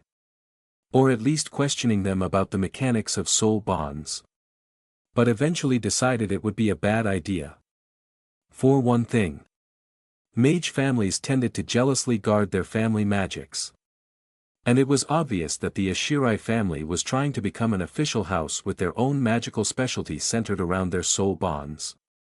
Asking too closely about their family style could have ended up blowing up in his face spectacularly. And Zorian hadn't been willing to risk it. Time loop or not. A second concern was that the twins were unreliable. Benesklevel unreliable. They were giggly little twits who took nothing seriously and wouldn't keep quiet even if he paid them. No. It had definitely been smart of him to stay away from them. Next to arrive was Kale, who apparently couldn't sleep very well after yesterday's revelations, and eventually decided to just come early. They didn't talk much before the Morlock boy decided to retire to his seat. But Zorian could already see there would be more questioning in the near future. Lovely. He had forgotten how inquisitive and interested in the time loop Kale had been the last time he had been aware of it. Brian, Naeem and Edwin were marked down as present next. Brian gave him a wave as he passed by him, his other hand holding his fire drake familiar close to him. While Naeem and Edwin were too absorbed into their conversation to take notice of him. Zorian didn't really mind. It wasn't like he knew either of them all that well. Naeem was a first-generation mage. Much like Zorian and Ikoja, a child of some soldier that rose to the rank of general in the wake of the disruptions caused by the Splinter Wars. Edwin had golem makers as his parents. And they clearly passed on their enthusiasm for the craft to Edwin. He was always tinkering with various mechanisms and making blueprints. Even during lectures or other times during which he should have been concentrating on something else. The next to come was Rainy, the red-headed mystery that transferred into their class in the previous year. She was reserved, polite, extremely attractive, a good student, and absolutely refused to tell anyone about her family or origins.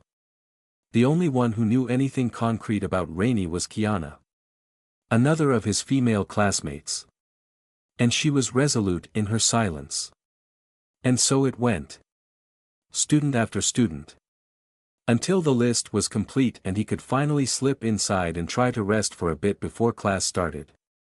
He absent-mindedly erased the blackboard with a single alteration spell, causing the chalk to simply peel off the surface and fall to the floor.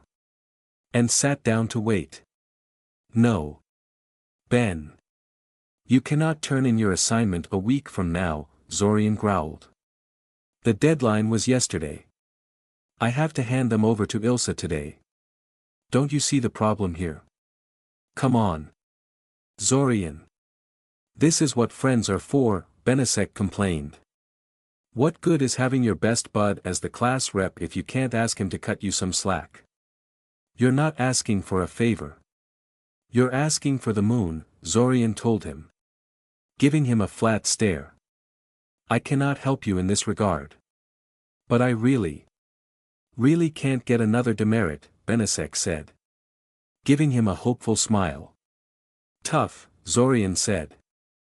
I guess you should have thought about that before you decided to completely blow off another assignment from Ilsa. You already know she can't stand students boycotting her homework. She's completely ridiculous. Benesek said. What kind of teacher gives out 3 assignments during the first week of the year? A new voice cut in. Zorian silently offered a prayer to whosoever was still listening on the spirit planes for the interruption. He was seriously ready to strangle Benesek to get him to shut up. This wasn't the first time he was suffering through this conversation. But he usually wasn't so tired when dealing with his sort-of friend. He was honestly rethinking his connection with the boy at this point. As it turned out, the interruption was by Nialu. Though Kiana and Jade were also hanging behind her. All 3 were holding a sheet of paper. I know the deadline for the assignment was yesterday. But I was sort of wondering. If you could turn it in now. Zorian finished. She nodded furiously and extended the paper towards him. No, Zorian deadpanned. Seriously? Jade piped in. You're going to make a big deal out of this? Yes. Zorian asked rhetorically. Why don't we just leave this here, Kiana said, placing her assignment on his desk. And you can decide whether you want to bother with them when Benesek is done annoying you and you cool down a little. Hey! Benesek protested. Sure, Zorian shrugged. You do that. Zorian patiently watched as the 3 of them left their assignments on his table and filed out of the classroom. Waited until Benesek finally gave up on convincing him to write Benesek's assignment for him. He supposed. And then he calmly fished out a pen from his backpack and wrote, "Did not turn in assignment within the deadline," at the top of each sheet of paper before unceremoniously shoving them into his backpack along with the other assignments. There. Let Ilsa decide what to do with them. Why are you still here? AKO. Zorian sighed, turning to the last person remaining in the room. Your assignment was flawless. If that's what's worrying you. I'm glad you decided to take the position from me, she said. I don't think I could have gone through another year of it. When I accepted the position back in our first year, the teachers said it was a privilege. That there were benefits for the class representative. That it commands respect. But it was all a sham, and by the time I realized that nobody was stupid enough to take the position from me. Hey, protested Zorian lightly. I'm not saying you're stupid for taking it, she immediately clarified. You accepted it because it was bundled along with the apprenticeship with Ilsa. You were far smarter about it than I had been. More like less Zorian said. She flinched at his remark, apparently he hit too close for comfort. Why did you sink so much effort into it if you hated it? Why not just boycott the whole thing? Because it would be wrong, she said vehemently. You shouldn't shirk your responsibilities. And I had accepted the class representative duties as my responsibility. Zorian gave her an incredulous look. What? She challenged. Defiant. Daring him to tell her she was wrong. Nothing, Zorian said. He didn't want to argue with her. Ever since he had started to develop his empathy, he became increasingly sure she had a crush on him. A small one. But it was there. And while he didn't return her feelings at all, he also didn't want to hurt her emotionally. And he would have hurt her if he started talking to her honestly. They were two very different people. With different worldviews and ideals. For all that Akoja seemed to think they were alike. Listen. AKO, he said. Rising from his seat. I spent most of last night reading through the assignments and I'm not the best person to hold a philosophical discussion with right now. Can we table this for another day? You shouldn't have procrastinated until the very last day, Akoja said. That's almost as bad as what those three did. No it isn't, Zorian disagreed. He hefted his backpack in one arm and rose from his seat. And it's impolite to preach like that. See you around. AKO. Wait, she said. Zorian could suddenly feel a wave of nervousness emanating from her. And the fact she was wringing her hands under her desk and looking anywhere but in his direction completed the impression. Can we talk? Not now. But I'd like your opinion with something. Crap. This had never happened before in any of the restarts. What set her off? He really hoped this wasn't a love confession. He couldn't afford that kind of drama right now. Can it wait until next week? He asked. I will be really busy the next few days. Yes, she immediately agreed. That's perfect. I need to gather my thoughts on the subject anyway. I'll tell you when I'm ready. You wanted to see me? Zorian asked as he peered into Ilsa's office. Ilsa gestured him to come inside. Too busy sipping on her tea to give a verbal response. Zorian sank into the visitor's chair and promptly handed her all of the assignments he had collected from the students. She took a glance at them before setting them aside and taking another sip from her cup. For a minute or so, she just kept silently scrutinizing him. Finally, she put down her cup and sighed. I wanted to talk to you about your experimentation with mind magic, she said, drumming her fingers on the table. I'm sure you're aware of the rather illegal nature of most mind-affecting magic. But since it's the product of an inborn ability rather than access to restricted spells and literature, some allowances can be made. The Empath Association goes to great pains to make a distinction between empathy and mind reading.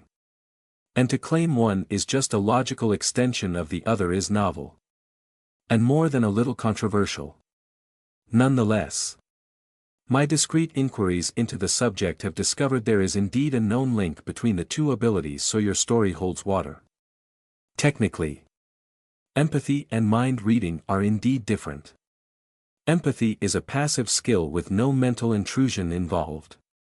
While mind reading requires one to actively invade the mind of another, explained Zorian. It's just that every empath is capable of mind reading with the right training. Oh. Interesting, said Ilsa. I'm surprised more mages haven't stumbled upon the fact. Then. I thought about that. Actually, Zorian said. The Urania are born with the ability. They speak to each other telepathically as their normal mode of communication. They have telepathic scuffles as kids. They use it to hunt their prey. For just about anything. It's natural that they would refine and build upon the ability, exploiting it to its logical extreme.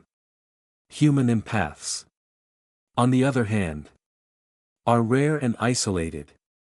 So most of them have to rediscover the wheel alone, so to speak. It doesn't help that few people are willing to let someone read their mind. So any training is almost certainly illegal. So most people who discover their latent telepathic abilities are either going to keep mum about it or become outright criminals. There probably is a fair number of empaths who have discovered the fact. But they certainly aren't going to admit it to anyone. Excellent reasoning, Ilsa praised. And actually, it is the issue of training partners in particular that I wanted to talk to you about. I understand your sister has already agreed to help you with your training. But I am given to understand that having a wide variety of targets to practice on would be preferable. Yes. Yes, agreed Zorian. Believe it or not, one of the students has issued a request for someone to help them train their mind magic expertise. Understandably, none of the teachers are eager to have a student mess around with their heads. But simply refusing it is politically unfeasible. You want me to step in and take a teacher's place, Zorian surmised. It would benefit both of you, Ilsa said. You both want a target to practice on. And you're both more qualified to help one another when it comes to mind magic than any of the teachers the Academy has at its disposal. And if the other student protests this, asked Zorian. I mean, they may have wanted someone to practice on.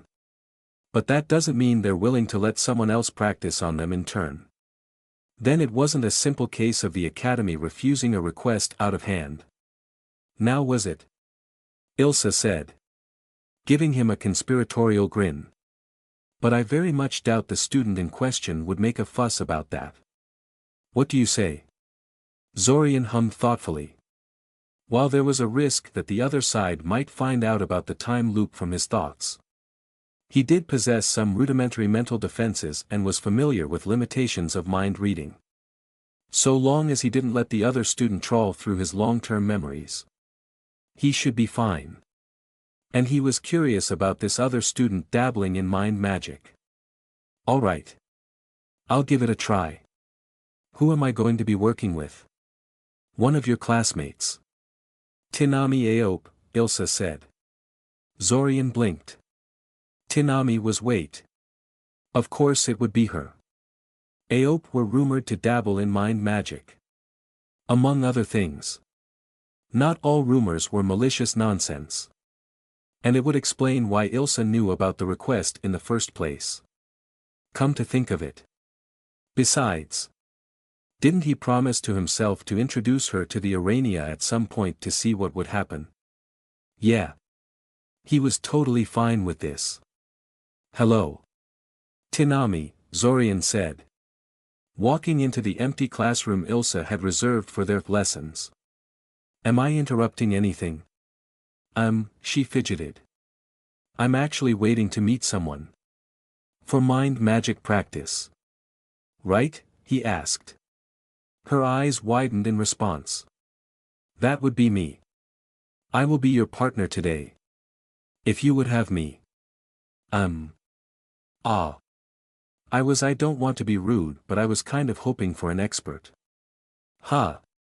So Ilsa didn't tell her who was going to teach her. Strange. I'm a natural mind mage, Zorian said. I'm the closest thing the Academy has to an expert on the topic. Why don't we try this and you can leave in a huff if I can't satisfy you? Okay. She immediately flushed scarlet and looked away. Her feelings cycling between embarrassment and outrage. Maybe he should have worded that better. Bad choice of words.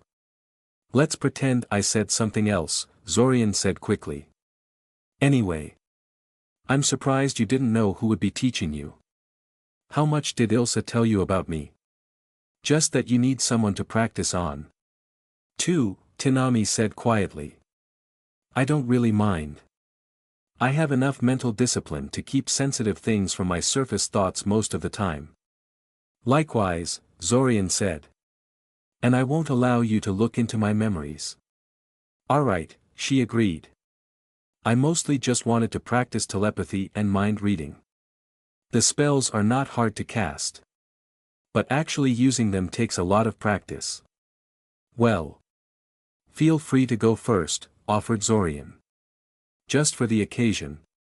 Zorian had memorized portions of a biology book describing various forms of wild plants. And simply recited them in his head while Tinami tried to read his thoughts. Not only did this ensure he wouldn't reveal any sensitive details to Tinami. It actually made her job easier. It was a lot simpler to read someone's thoughts when they thought in concrete words and sentences. As opposed to a confusing stream of consciousness that composed the vast majority of people's thoughts. In fact, the Matriarch explained to Zorian that it was simply not possible to read people like a book. Unless they were literally reciting text in their heads like he was doing at the moment, there was always a large amount of guessing and extrapolation involved. And no mind reader could completely understand another sentient being. But they could get pretty damn close.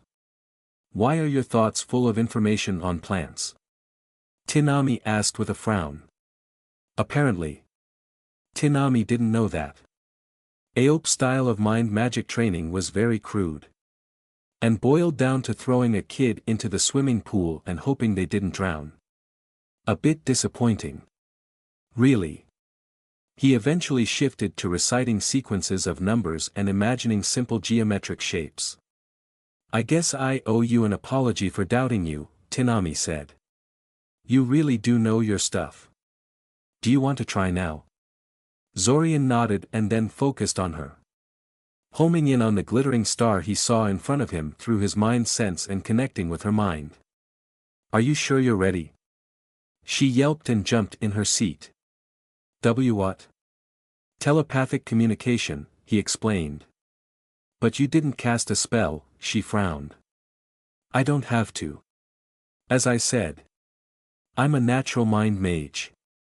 I can sense all minds in my vicinity and I can connect to them if I want to. Right now I am talking to you telepathically. But if you're ready I will expand my awareness to your surface thoughts. She closed her eyes for a second but then frowned and opened them again. Wait, she said. I don't understand. If you made a telepathic link between us, why can't I use it to talk to you telepathically? I suppose that's how it works if you use a structured spell for it. Well, yes. I mean, there are various sending spells that simply send a mental message to someone. But you need to cast them again and again every time you want to send something to the target. If you want a proper mental conversation with someone, you create a telepathic link between them and yourself. The main issue being that people often don't know how to filter their thoughts well and end up sending inappropriate things over the link. I guess you could say I continually send messages over the link I established between us. I don't know how to establish a two-way link yet. I'm afraid, Zorian said contemplatively. The Urania never mentioned anything about two-way telepathic links. And in retrospect it was obvious why a psychic could use an established link to reply telepathically regardless of who the maker of the link was. Every Urania was psychic. So why would they bother with two-way links? It was something he would have to figure out on his own. Probably. Anyway.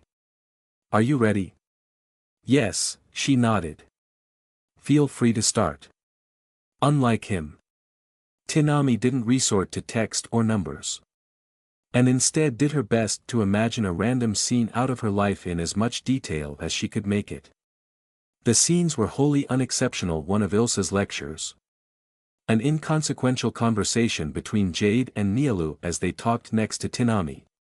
A walk down the street. It was all very visual. But still very challenging. His little sister was still much harder to read. Ironically, because she wasn't trying to hide anything from him, her disjointed stream of consciousness succession of thoughts was next to impossible to figure out unless he engaged her in conversation and made her focus on one particular issue. Okay. I'm officially jealous, Tinami huffed. I've been practicing this for 3 years with my mother and her friends.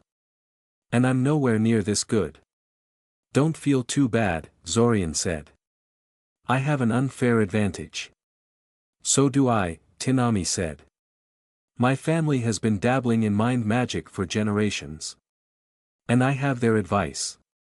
It's frustrating to realize just how much raw talent can mean in a field like this. Ah. It's not just raw talent, Zorian said. I too have a teacher with generations of mind magic practice. She raised her eyebrow at him. There aren't very many of those, she remarked. I'm pretty sure my mother would know if any of our rivals adopted a new student. Not many human ones, you mean, Zorian smiled. Your mother definitely wouldn't know. Not unless she keeps tabs on the many colonies of telepathic spiders scattered throughout Altazia. Tinami stared at him in silence for a few seconds, before leaning towards him excitedly. Telepathic spiders? You mean you have actually met one of the legendary Arania? Legendary? Zorian almost scoffed. But he supposed that the spiders were very good at hiding themselves. While there were humans who knew about them, very few seemed to be willing to advertise their connections to the Arania colonies. Zorian didn't think it was because of intimidation on behalf of the Arania, or at least not just because of that. In all likelihood the mages that were in the know simply wanted to preserve their monopoly on the business with the Arania and didn't want rival mages butting in and demanding their piece of the pie. Her name is Enthusiastic Seeker of Novelty, Zorian said. Would you like to meet her? Zorian's eyes abruptly shot open as a sharp pain erupted from his stomach. His whole body convulsed, buckling against the object that fell on him. And suddenly he was wide awake. Not a trace of drowsiness in his mind. Good morning, brother, an annoyingly cheerful voice sounded right on top of him. Morning. Morning. Morning. Relief immediately flooded his mind, closely followed by despair. He did it. He kept his soul safe from the third time traveler and survived the encounter entirely unscathed. But his allies. Zorian? Are you alright? Zorian stared at his sister for several long seconds, a million thoughts racing through his mind. She looked uncomfortable with his blank stare and silence. But Zorian couldn't really bring himself to care at the moment. His mind was still stuck on his desperate escape from Red Robe. On the fact that he almost got captured by a mass-murdering psychotic necromancer with an untold amount of time-looping experience. On the fact that said necromancer now knew there were other human time travelers running around and could be coming after him this very moment. On the fact that the Arania were dead. Dead and never coming back. He absent-mindedly pushed Curiel off of him, put on his glasses and started pacing around the room. Killing a soul was impossible. They could not be destroyed. Only modified. Everyone said so, the teachers. All the books he had read discussing the topic. Kale the amateur necromancer, hell. Even the goddamn Lich had said so in one of his offhand comments back when Zorian was first brought into the time loop. How, then, did Red Robe manage to kill the souls of the Arania? He supposed the simplest explanation would be that Red Robe simply found out something that normal mages hadn't. He was a necromancer with a huge amount of time and an easy way to avoid the usual consequences of various grisly experiments. Perhaps he succeeded where other necromancers had failed. Zorian didn't think this was likely. The Lich seemed to be a better mage than anyone he had met thus far, Red Robe included. And he certainly considered a soul-killing spell impossible, but that just might all be wishful thinking on his part. He didn't want the Arania to be gone for good. Damn it. He had grown to like the stupid spiders. Sure, they'd had their disagreements, but he had really never wished them ill, and he didn't think they had wished him ill either. Novelty certainly hadn't. And she couldn't lie to save her life. If he was being perfectly honest with himself, he had practically thought of Novelty as a second little sister. But now she was gone. Just like the rest of the Urania beneath Scioria. And the worst thing? He let it happen. He had spent the whole evening gathering the Matriarch's last message. Oblivious and uncaring to what was really happening. While Red Robe was hunting down the Urania across the city. He had known he was dealing with another time traveler, and he had never once considered that the man might have developed countermeasures against others of their kind. Gods! He felt so stupid now. Although it was strange first of all. If Red Robe could permanently get rid of anyone who bothered him with a spell like that. Why hadn't he used it more often? Surely the invasion would be a lot easier if he got rid of a couple of key stumbling blocks. Yet Zorian never heard of any notable people waking up dead at the start of each restart. And he had access to the extensive information network maintained by the Urania. There was an obvious answer to that. Of course, there could be a significant cost associated with the spell which Red Robe was unwilling to pay. But the fact that he had gone out of the way to remove every single Urania in Scioria made Zorian doubt that. If there was a serious cost associated with it, he would have made sure to investigate more thoroughly and soul-kill only those he had to. Secondly, the Urania weren't actually time travelers. So the spell shouldn't have worked. Zorian was quite sure that the time loop didn't pull every soul back in time if that was the case.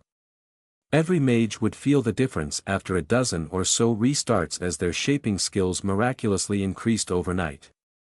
Plus, there are normal, necromantic killing spells that forcibly banish the soul from the body to kill people, and Zorian had occasionally seen them in use during the invasion.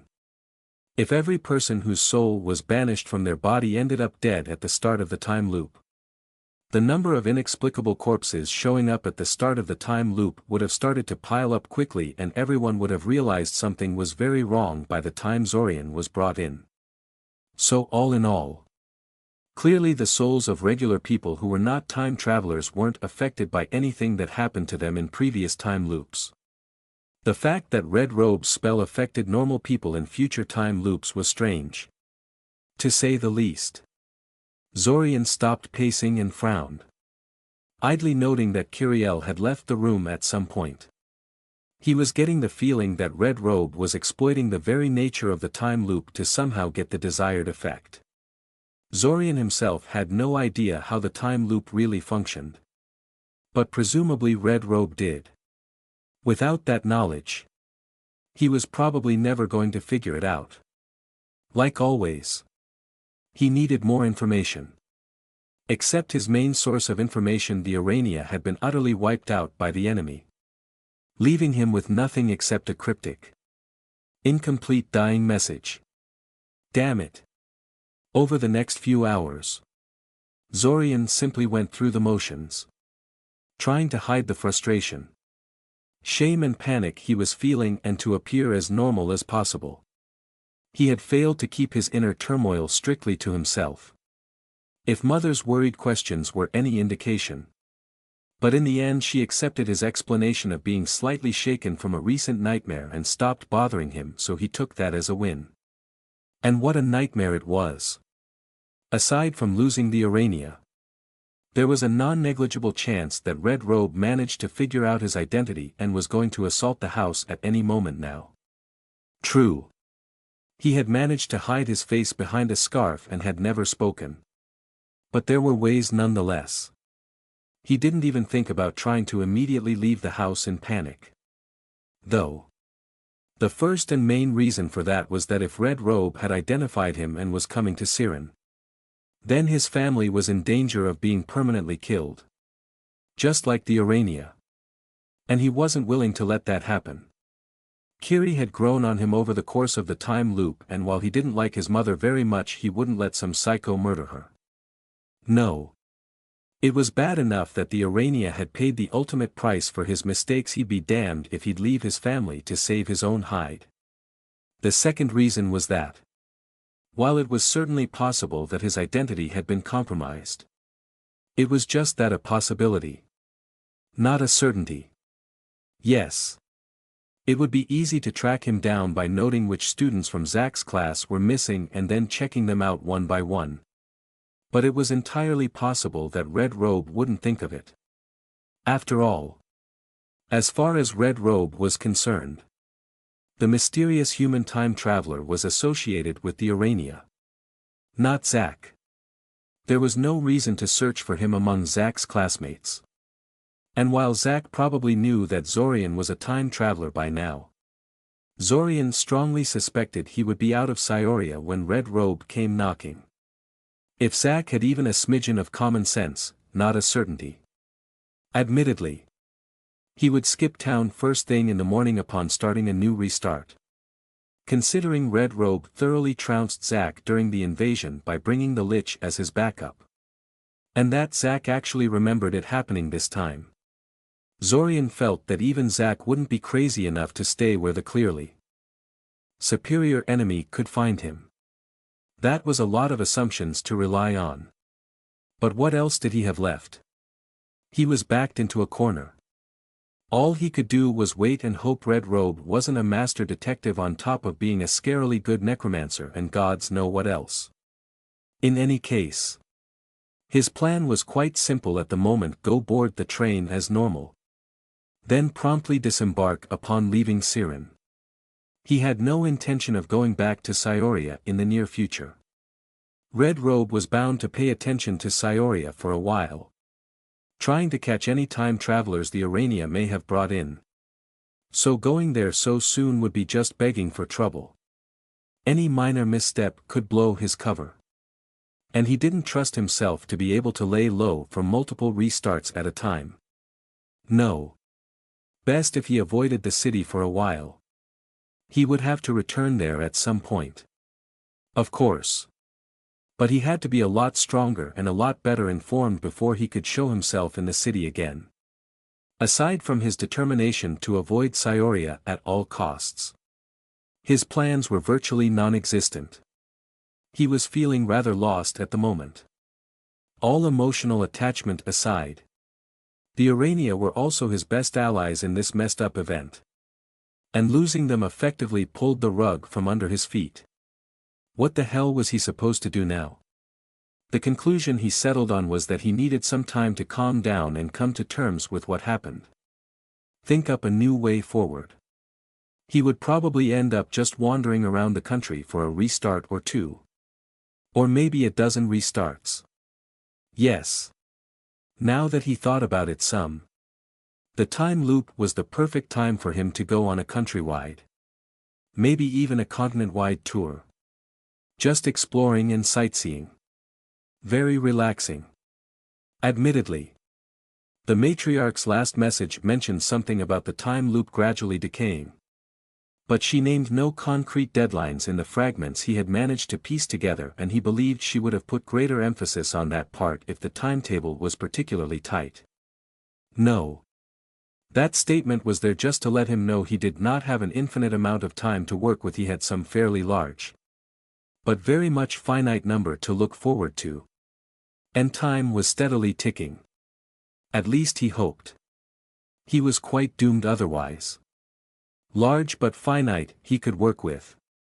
But if he had only a handful of restarts left, it didn't bear thinking about. Mr. Kaczynski, Ilsa said, breaking him out of his thoughts. Just as well. His thoughts had taken a dark turn again. And he was tired of feeling depressed. Are you listening to me? I'm listening, Zorian lied. He wasn't really listening. Of course.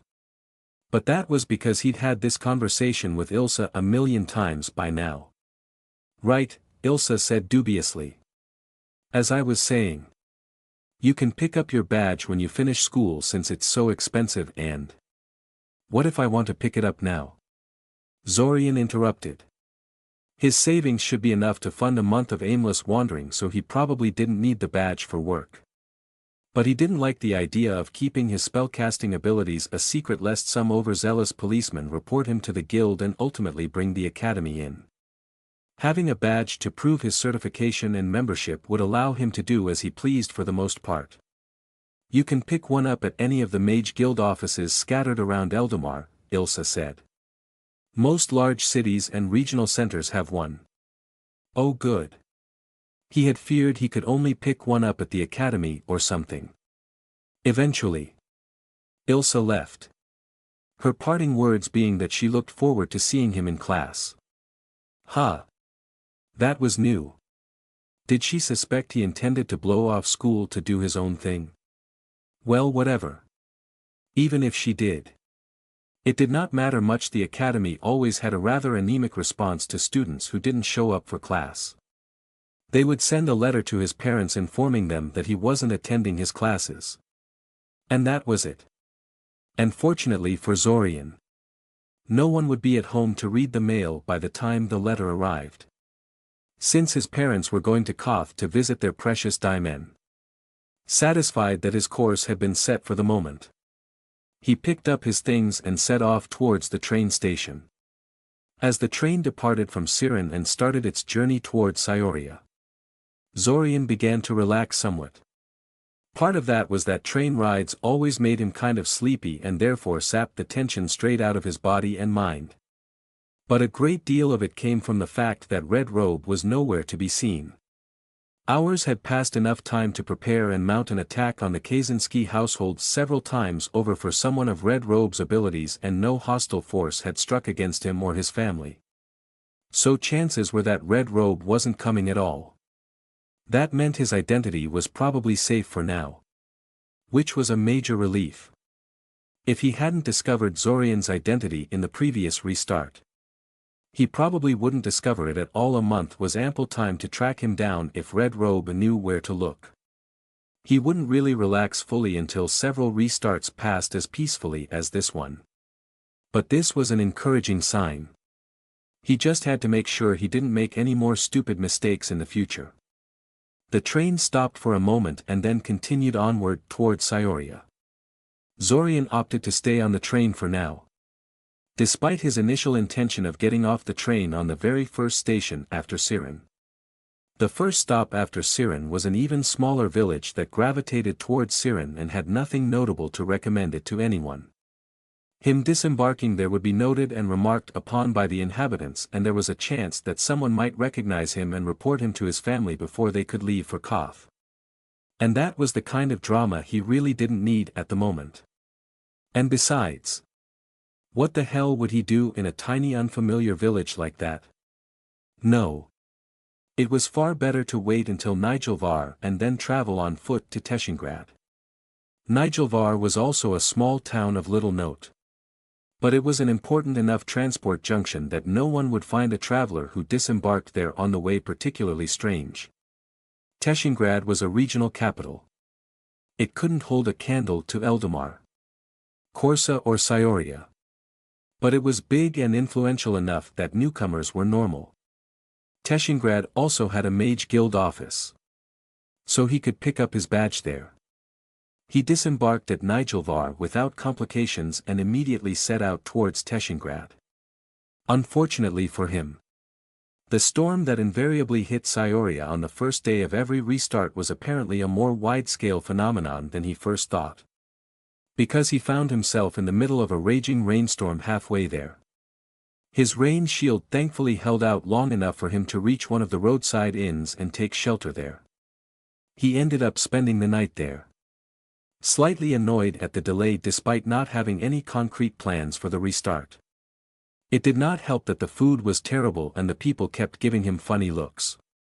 It was probably his clothes. The ones his mother made him wear were clearly a bit fancy and out of the price range of most commoners.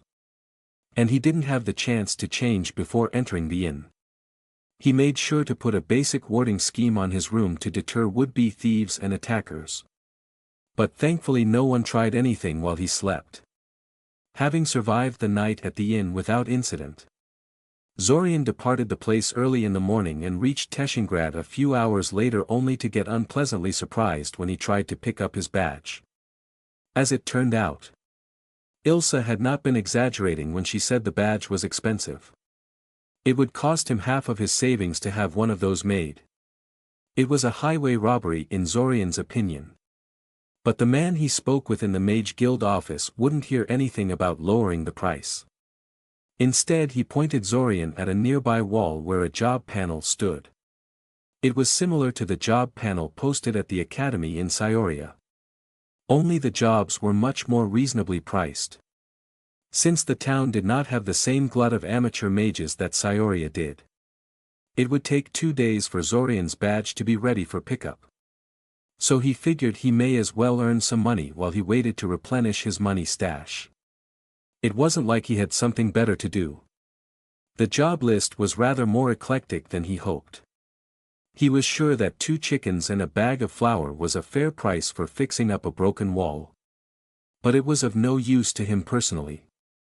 And the couple of job postings that did not define any concrete payment sounded very suspicious to him.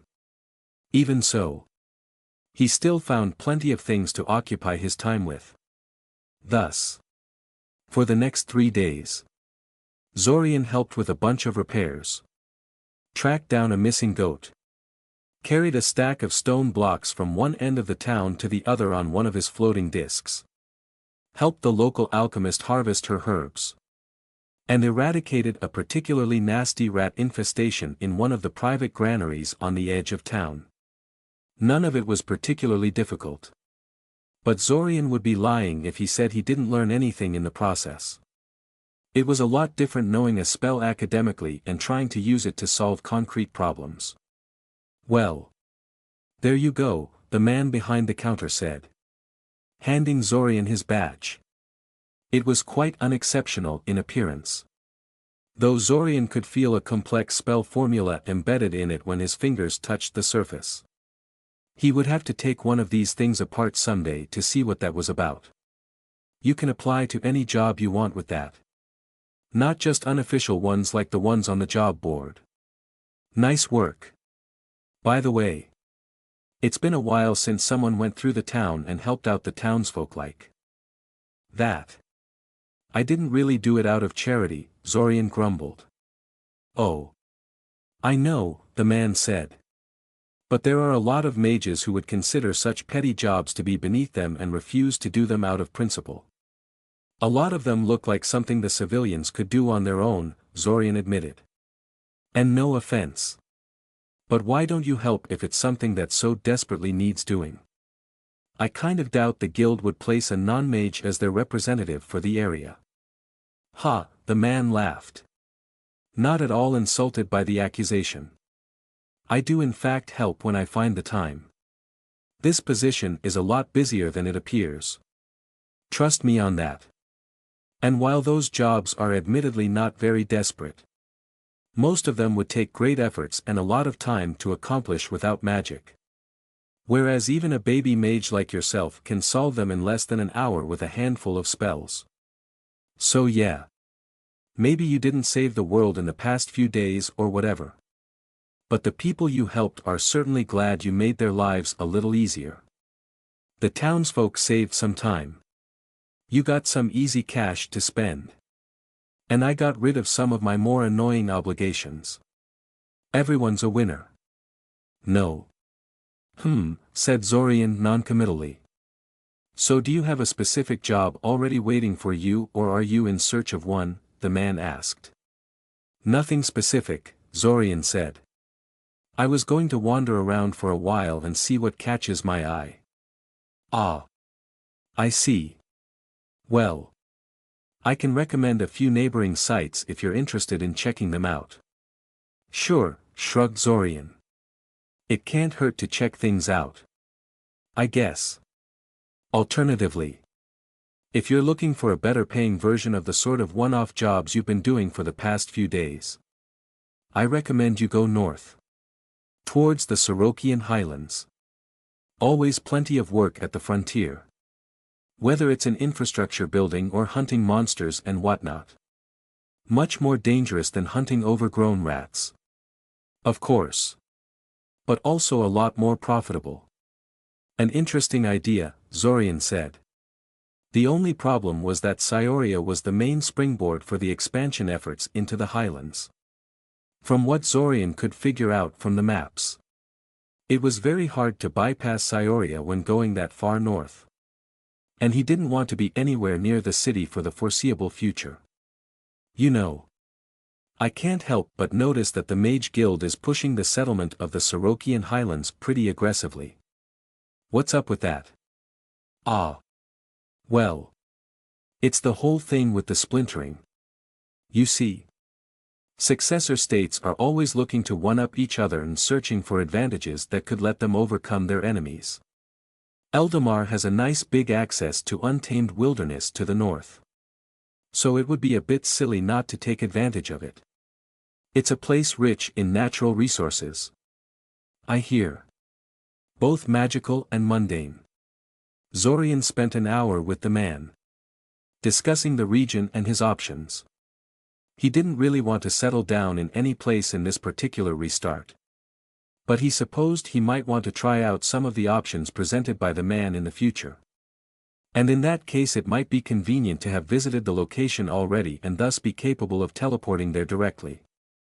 So for the next 2 weeks, Zorian walked around the region, visiting various workshops, libraries, alchemists, herbalists and so on. Or just plain sightseeing and doing odd jobs for the villagers and townsfolk he encountered along the way. He did not stop his magical training. But in the absence of any sort of clear goal or a convenient repository of spells like the Academy Library had been, he defaulted to the most basic of advancement methods, shaping exercises.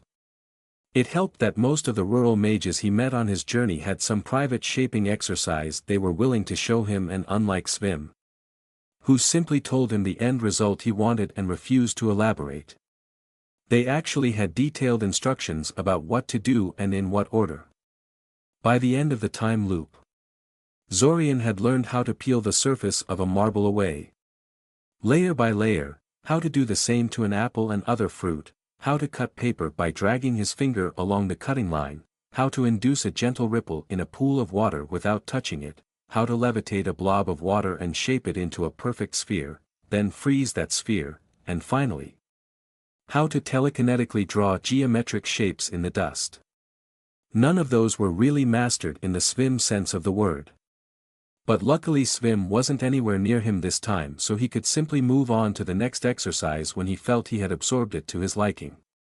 Shaping exercises were a lot less annoying when he didn't have to keep doing them until they could be done flawlessly, he found. He also continued practicing his mind powers. They were extremely important. He felt if it weren't for them, he would have never survived his altercation with Red Robe intact. At some point he planned to seek out other Iranian colonies and execute his exploit the time loop to slowly leech Iranian magic from them plan. But right now he couldn't do it. It was too soon. His memories of Irania and their demise, and the role his obliviousness and carelessness played in it, too fresh in his mind. So instead he simply used his empathy on every person he spoke to and practiced connecting to the minds of various animals. He particularly liked walking near streams and ponds and taking control of the dragonflies flitting about in order to make them perform dizzying acrobatics around him. Insects had such rudimentary minds that taking total control over them was exceedingly easy.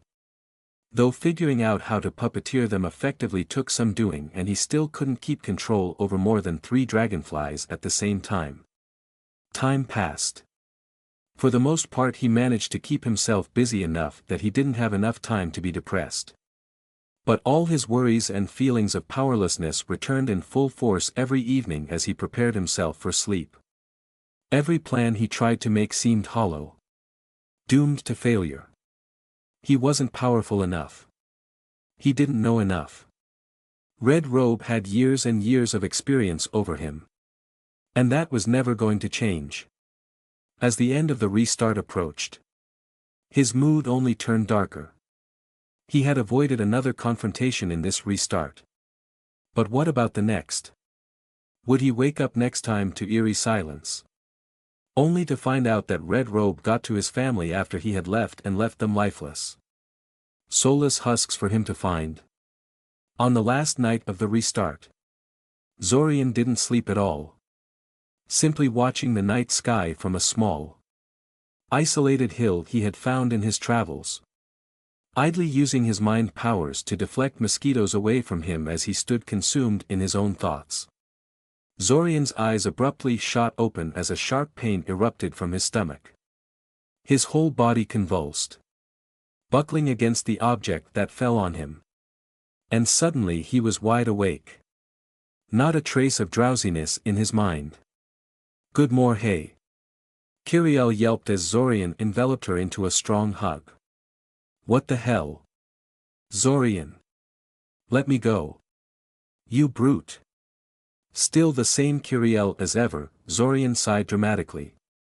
A weak smile on his face. "Now get off of me before I hug you some more." His family was alright and, just like in the previous restart, Red Robe was nowhere to be seen.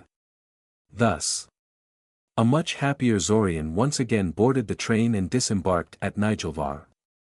He didn't bother picking up his badge this time, though it really was very expensive. And no one had actually asked to see it anyway. Instead he simply teleported himself to the last place he'd been at in the previous restart and continued his wanderings. Being a mage out there in the periphery was a lot different than being a mage in Scioria. Zorian mused. Without the massive quantities of ambient mana gushing out of the hole, conserving mana was actually a noticeable issue. Even shaping exercises tended to deplete his reserves after a couple of hours. Whereas back in Scioria his main limitation had been his patience and existing obligations eating into his free time. That was another reason why Zorian focused on shaping exercises in preference to any actual spellcasting while traveling. He was also starting to miss the Academy Library. He had thought its reputation was way overblown for a while now. But now that he could no longer hit its vast shelves every time he ran into some issue, he realized just how damn convenient it really was. It had a lot of holes where really exotic topics were concerned. But its selection of basic spells and books on common topics was second to none. Out here in the periphery, finding a spell book that had the exact spell you needed was damn hard. They existed, but they had only the most basic of things, and if you wanted anything exotic you were directed to some other settlement or private collection or whatnot. He also found out that magic detection spells were a lot more useful than he had first realized. Outside of Scioria, magical items and creatures actually stood out when exposed to such scrutiny. Back in Scioria, most general magic detection spells just returned false positives all the time. You had to narrow your divination criteria down to something specific to get results. All in all, he was starting to understand why mages tended to flock towards Scioria and other cities situated on top of mana wells. Those kinds of places provided a whole lot of resources that were hard to acquire elsewhere in one convenient location. But Zorian's journey continued. He was determined to visit every large city in the country. If nothing else then so he could teleport to any of them as he pleased. And he was seriously considering a journey around the continent as well. The only thing stopping him was that international travel was bound to be a hassle. And he was doing all this traveling to relax, not argue with border officials about authorization. When another restart passed and Red Robe still failed to show up, Zorian finally allowed himself to more fully relax. It had been 3 restarts. And Red Robe still hadn't tracked Zorian down. He was pretty sure that meant he never would. Then. Not a master detective then. That was good to know. Buoyed by the knowledge that he dodged the bullet this time, Zorian seriously considered what to do next. He needed to contact Zack. But it wasn't a priority. Zack likely didn't have any crucial information that would help Zorian figure out how the time loop functioned. And Zorian didn't know how to find the other time traveler anyway. They were bound to meet again at some point.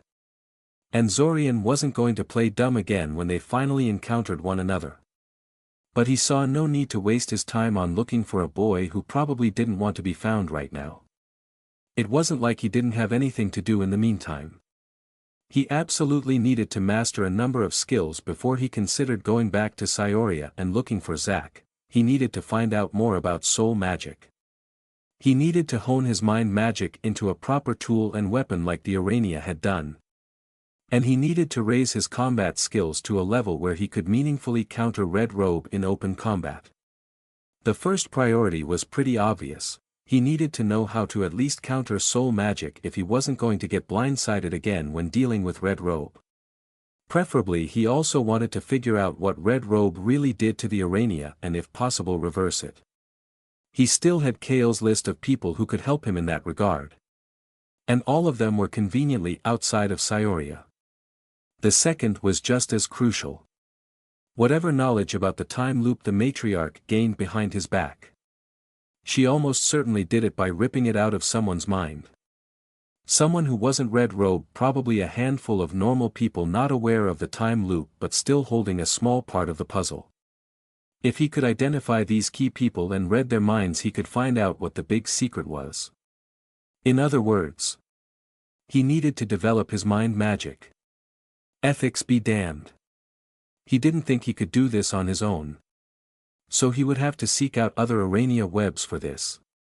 Lastly, he was embarrassingly powerless against Red Robe in their last encounter.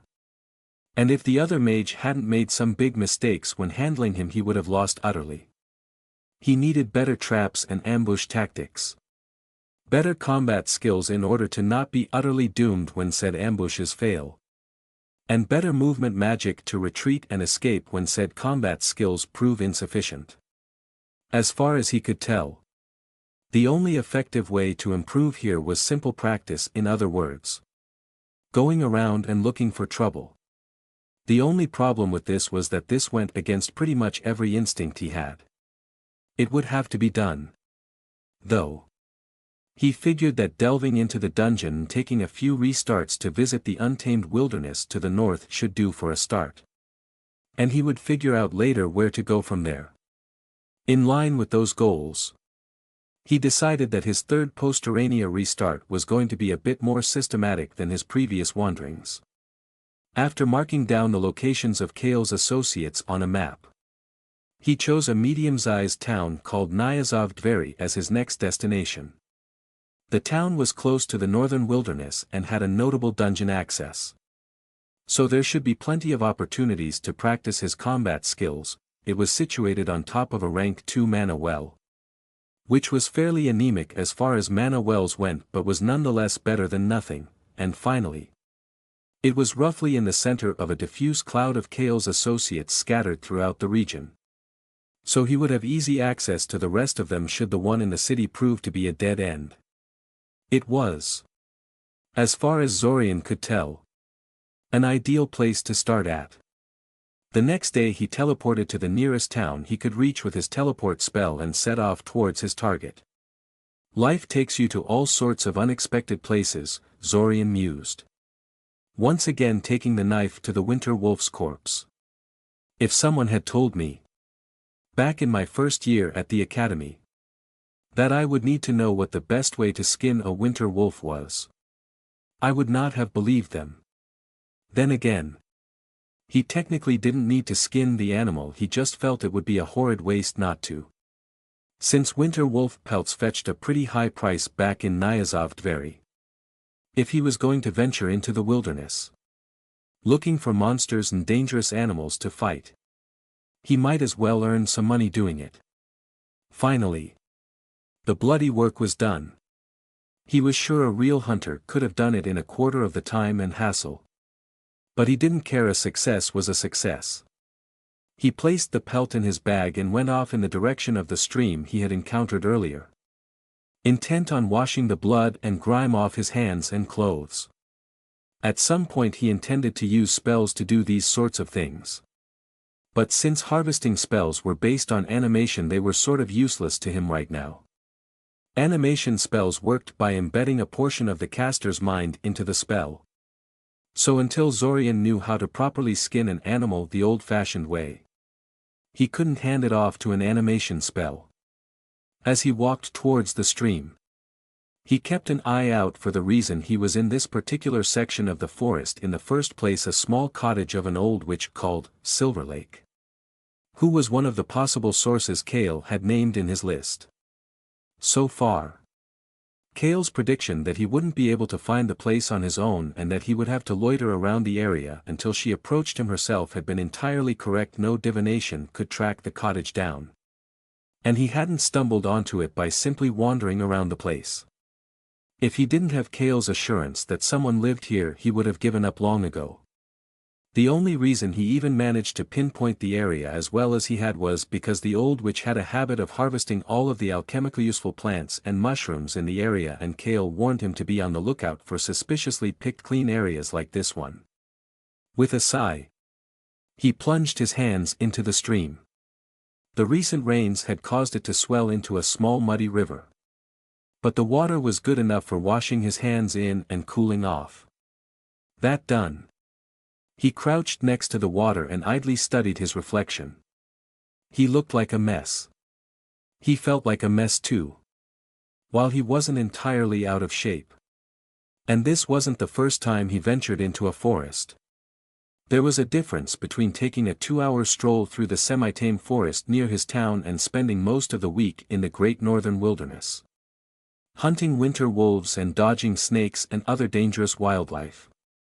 Thank the gods he had the foresight to put that anti-vermin ward on himself, or else he would have been covered in ticks and leeches by the end of day one, and that was assuming the mosquitoes hadn't driven him mad before that. And the worst thing about it all, he would never get used to it.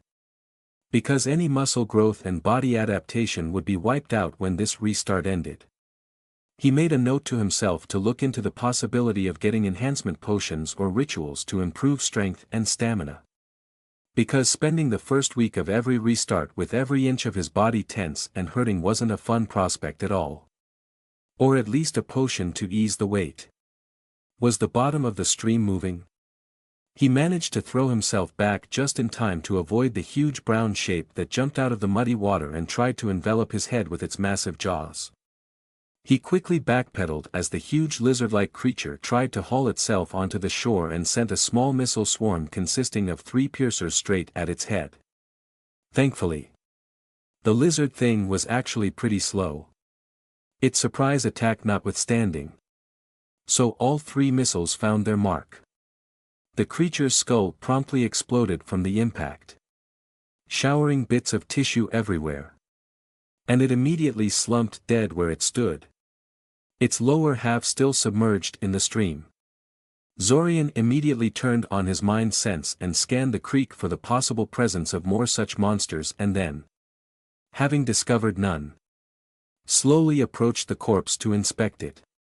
It was a salamander. A huge brown salamander with a massive triangular head and beady black eyes that probably couldn't actually see anything. It was a miracle that something that big could actually hide in a stream this shallow. But the muddy water provided it with just what it needed to surprise him. Damn! That would have been humiliating, killed less than a week in by a giant salamander. Then again, he nearly fell into a ravine on his first day here. And there was that assassin vine that tried to choke him yesterday. Is there anything here in this forest that isn't going to try and kill me the moment I take my eyes off of it? Zorian asked out loud. He didn't expect anyone to answer, since he was alone and all. But he did receive an answer. Sort of. What do you think you're doing? Feeling all sorry for yourself, a harsh female voice answered him. There was no one present as far as Zorian could see, and his mind sense detected only animals. But he still managed to detect fairly quickly where the voice was coming from. The source of the speech was the raven perched on a nearby branch. Well, don't just stand there and stare at my familiar boy, the voice said, cutting in through the silence. Quickly, haul it out of the creek before the stream washes it away. Do you have any idea how valuable giant salamanders of that size are? This is the find of a century. Zorian was tempted to point out that this find of a century nearly killed him, but decided not to. If this was who he suspected, He needed to stay on her good side. According to Kale, asking the old witch for help was a bit of a long shot, but likely to achieve very good results if he could convince her to seriously try and help him. Silver Lake was very powerful and skilled, but also very annoying to deal with. She wouldn't kill him or do anything overtly hostile to him without provocation.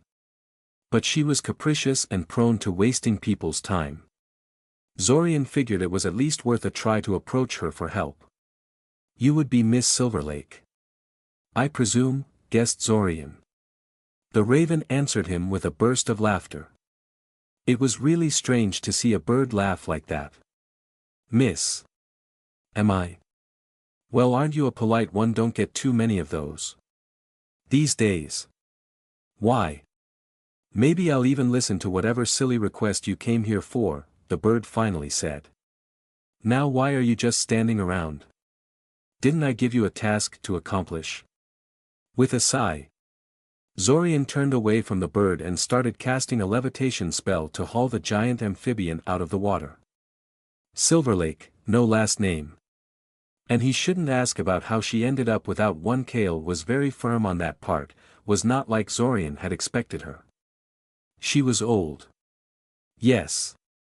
But for a woman of 90 years she was incredibly lively and spry. In fact, Zorian had a feeling she had an easier time moving through the forest than he did. She wasn't particularly unkempt either. Despite living in the middle of the wilderness, her pitch-black hair was devoid of a single white strand. She probably dyed it regularly. And the simple brown dress she was wearing was unremarkable but immaculate. If it weren't for the wrinkles, he would have pegged her as less than half her age.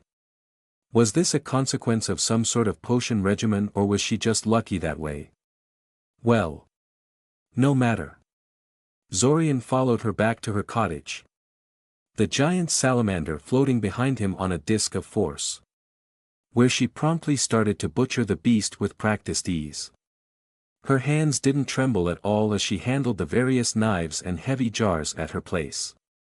And Zorian became even more certain she put herself through some kind of enhancement regimen to ward off the effect of aging. She was a potion master according to Kale. And alchemy had always been one of the best ways to prolong your life and keep yourself healthy. "Don't think I didn't notice you faffing around the area for the past few days," she suddenly said, never taking her eyes off the salamander corpse. "Rather annoying. That. Also worrying. Means that someone told you where to find me. I don't suppose you could shed some light on that. Could you?" "Kale told me where to find you," Zorian readily admitted. "It wasn't a secret." "Really?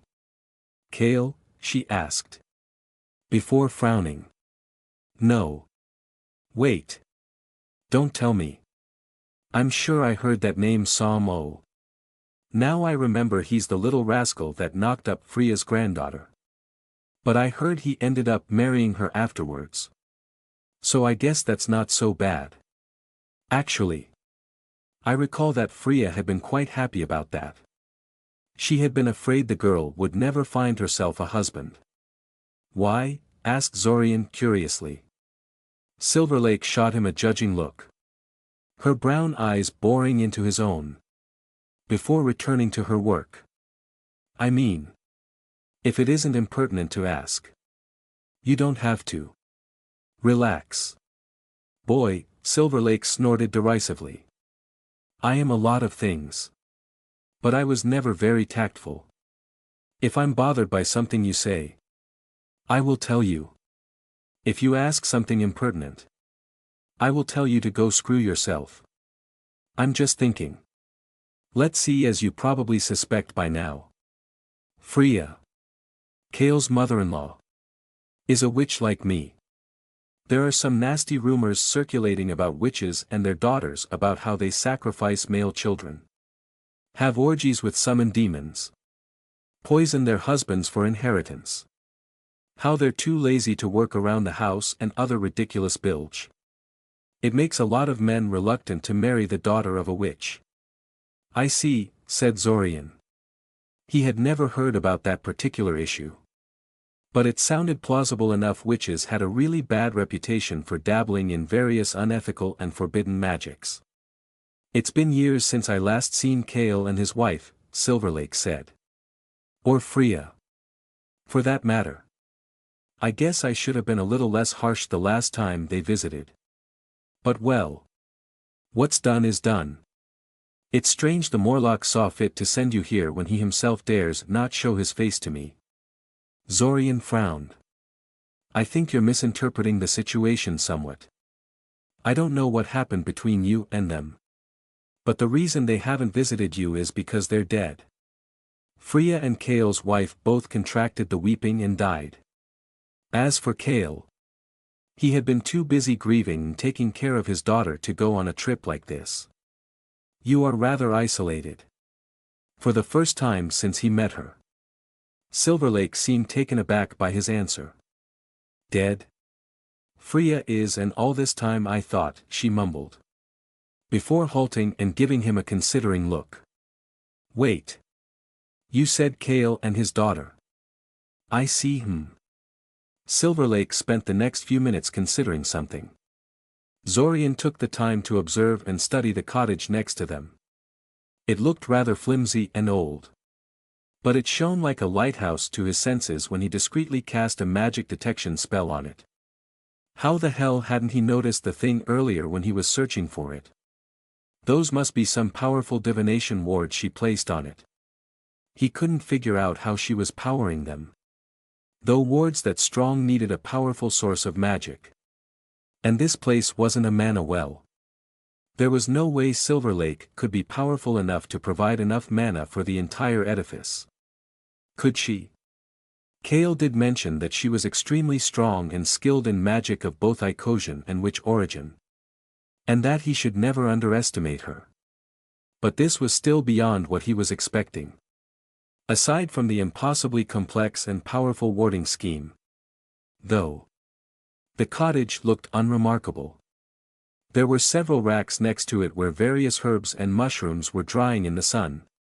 But it wasn't unknown for hunters and lumberjacks to have a side business of gathering herbs to sell in the nearby city, so hardly something that would raise warning flags all by itself. Silverlake snapped her fingers in front of his face, spraying droplets of salamander blood and other bodily fluids all over his glasses and breaking him out of his inspection. Despite his resolve to be polite to her, Zorian couldn't help but glare at her in response. She just grinned at him, showing him 2 rows of gleaming white teeth. Apparently in all of her 90 years of life she hadn't lost a single tooth. Yes. Definitely magic. If you're done gawking at my home, we can continue our discussion, she said. I have a request for you. You have a way to get in contact with Kale? Yes. Of course, said Zorian. We're friends. He and I. Or they would be. Once he returned to Scioria in one of the future restarts. Then I would like you to deliver a message to him, she said. It's nothing urgent. But I want him to know that I regret how our last meeting ended and that I would very much like it if he came to visit me with his daughter sometime in the future. Oh. And that I want to teach his daughter the secrets of my magic. She is a descendant of a proud line of witches stretching back to time immemorial. And it is her birthright to continue it should she want to. Got all that? Sounds simple enough to remember, Zorian said. And could I now trouble you with the reason I came here for? No, she snorted. What? You think that just because you know a couple of people close to me and agreed to help me with a simple request like this that I'll jump into whatever crazy problem you need help with? You don't even know why I'm here, Zorian pointed out. Nobody ever comes to me for help with the little things, she said with a grin. If Kale sent you to me, that means he's truly stumped for a solution. I suppose I can't argue with that, Zorian admitted. You see. I don't want to hear it, Silverlake said, pointing her bloody palm towards him to shut him up. Until you make it worth my time. I don't want to listen to your sob story. If you want my help, you're going to have to earn it. How do I even know you can help me at all? Then, asked Zorian. I could end up paying you for nothing in the end. You could, Silver Lake grinned. You will have to risk it. Damn witch. She was probably just wasting his time. But. Fine, he sighed. What do you want from me? If anything. Her grin just got wider. Space blurred around Zorian. And then he was back in Nyazov Dveri. In one of the less traversed streets where he was fairly sure no one would see him teleporting in and out. It wouldn't be a huge problem if it got out that he could teleport. But at the same time it would be notable and would attract attention to him. Few mages would be willing to teach the spell to a 15-year-old. And even fewer 15-year-olds would be capable of learning it. It would be best if he were discreet about it for now. Seeing how his arrival appeared to have gone unnoticed. He promptly exited the street and went towards the town square to grab something to eat. Only to get distracted by the newspaper boys shouting. Shocking news, the boy yelled. A Scioria mercenary company found dead to a man in their homes. Monsters stalked the streets of the city. Coincidence or conspiracy? Read all about it in today's edition. Shocking news. Shocking news. Well, that sounded interesting. Zorian wordlessly shifted his course towards the boy and bought the newspaper in question. He then found a quiet corner to lean on and started to read. Like he suspected. The mercenary company that was found dead was the one he and the Urania hired to participate in the ambush. There was a picture of the man who led the group next to the article, and Zorian would recognize the man anywhere thanks to the distinctive scar he had above his right eye. Apparently they were all found dead at the start of the restart. With little clue as to who killed them and why. Naturally. That immediately produced a lot of interest from anyone. Since it clearly wasn't natural. The obvious conclusion that someone managed to off an entire group of experienced battle mages in the span of a single night. Not all of which were asleep at the time of death and some of whom were under heavy wards was highly disturbing. But there were very few alternatives. Another complication was that immediately after that discovery, there had been a stream of incidents involving various monsters moving out of the dungeon and into the sewers and sometimes then even emerging into the streets of the city. The experts were baffled as to why this was happening now. And the city leadership was hastily organizing an operation to descend into the dungeon in order to bring the situation under control before the summer festival. Well, that certainly put a damper on the invaders' plans. Zorian wondered how they would deal with that. In retrospect, it wasn't hard to explain why monsters were invading the sewers and the streets of the city. The invaders were putting pressure on them from below. So they went upwards as a response. In the past restarts, the Urania were there to act as an unwilling anvil to the invaders' hammer, preventing the inhabitants of the dungeon from breaking into the upper levels. But the Urania were dead now. And with them gone, a whole layer of Scioria's defense that most people hadn't even known about had collapsed. Zorian couldn't suppress a nasty grin at the thought that maybe Red Robe ended up shooting himself in the foot when he enacted his soul-killing tantrum. Interestingly, the mysterious murders and the monster attacks seemed to have had an effect on the academy too. There was a short sub-article next to the main one about the families who withdrew their children from schools in Scioria, including his own academy. Jade, one of his classmates, had been pulled by her parents from the academy. She was listed among the names of notable students who opted to leave the city for their own safety. Her father was a high-ranking member of House Whittleson, while the other notable names included him. Yes. There was no mistaking it. Zorian Kaczynski, younger brother of Daimen Kaczynski, was listed in the article as one of the students pulled from school by his parents. He wondered what that was based on. He was certain no one had managed to contact his parents before they left for Koth. So either the academy or the newspaper had decided to interpret his absence in light of current events and trends. Zorian shook his head and closed the newspaper before continuing on his way. After spending a week in Nyazov Dveri, Zorian had decided he kind of liked the town. It was a busy, lively place where the arrival of a newly minted mage like him was unremarkable and raised no eyebrows. Yet not so large and prosperous that people like him were common and underappreciated. Thanks to the town's position as a regional center and the presence of both a notable mana well and a dungeon access attractive to dungeon delvers. The town was full of shops catering to mages or requiring mage employees. And thus offered plenty of employment opportunities for a young mage, enough so that people sometimes offered him employment without him even asking about it. He didn't accept any offers, since a regular job would eat up a lot of time and would just distract him from his real quest. But it was something to keep in mind if he ever got out of the time loop. Why? Hello there. Mind if I join you for a bit? Zorian peered up from the map of the surrounding region he was studying and took a good look at the man who interrupted him. He was middle-aged, had a prominent mustache and a pot belly, and had a wide smile plastered on his face. Despite the fact that Zorian took several seconds to study him in silence, the man's smile never faltered. Judging by the clothes he was wearing, he seemed to be one of the more well-off residents, a small-time merchant. Perhaps. Or one of the craftsman mages that had stores in the town. He was probably going to get another job offer. Then. Sure, Zorian said, gesturing towards the empty chair on the other end of the table. Help yourself. He thought for a moment whether he should get rid of the map while he talked to the man, but then decided not to bother. There was nothing incriminating on it anyway, a couple of marked down locations that would mean nothing to the man without some kind of context, and some equally unhelpful notes scribbled on the margins.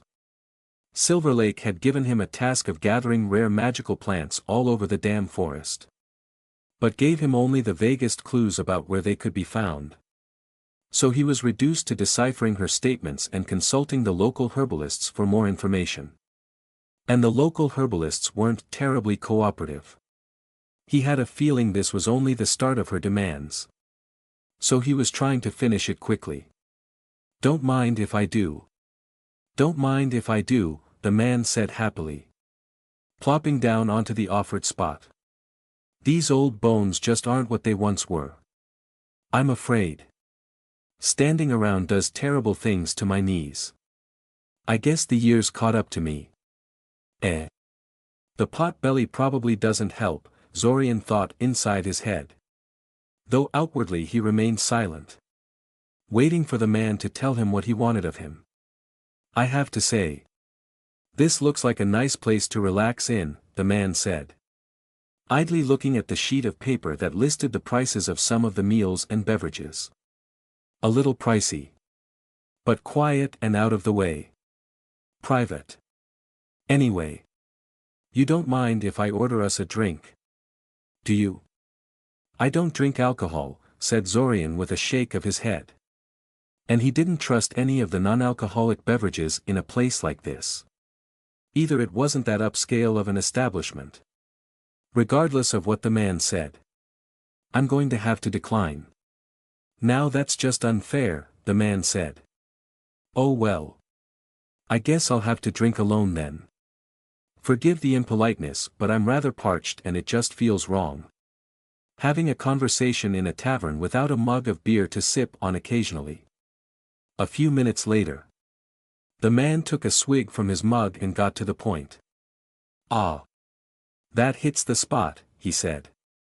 With that out of the way, allow me to introduce myself. I am Guri Quilly, of Quilly and Rafolton Equipment. Though I'm sad to say old Rafolton passed away 2 years ago. So I'm the only owner now. I kept the name as it is, though. Tradition. Zorian resisted the urge to tell him to get on with it. Anyway, I see you're a busy man, so I'll get straight to the point. I've heard you've been going out into the forest to gather alchemical ingredients and hunting winter wolves. And also that you've been selling magic items on the side. Too. Yes.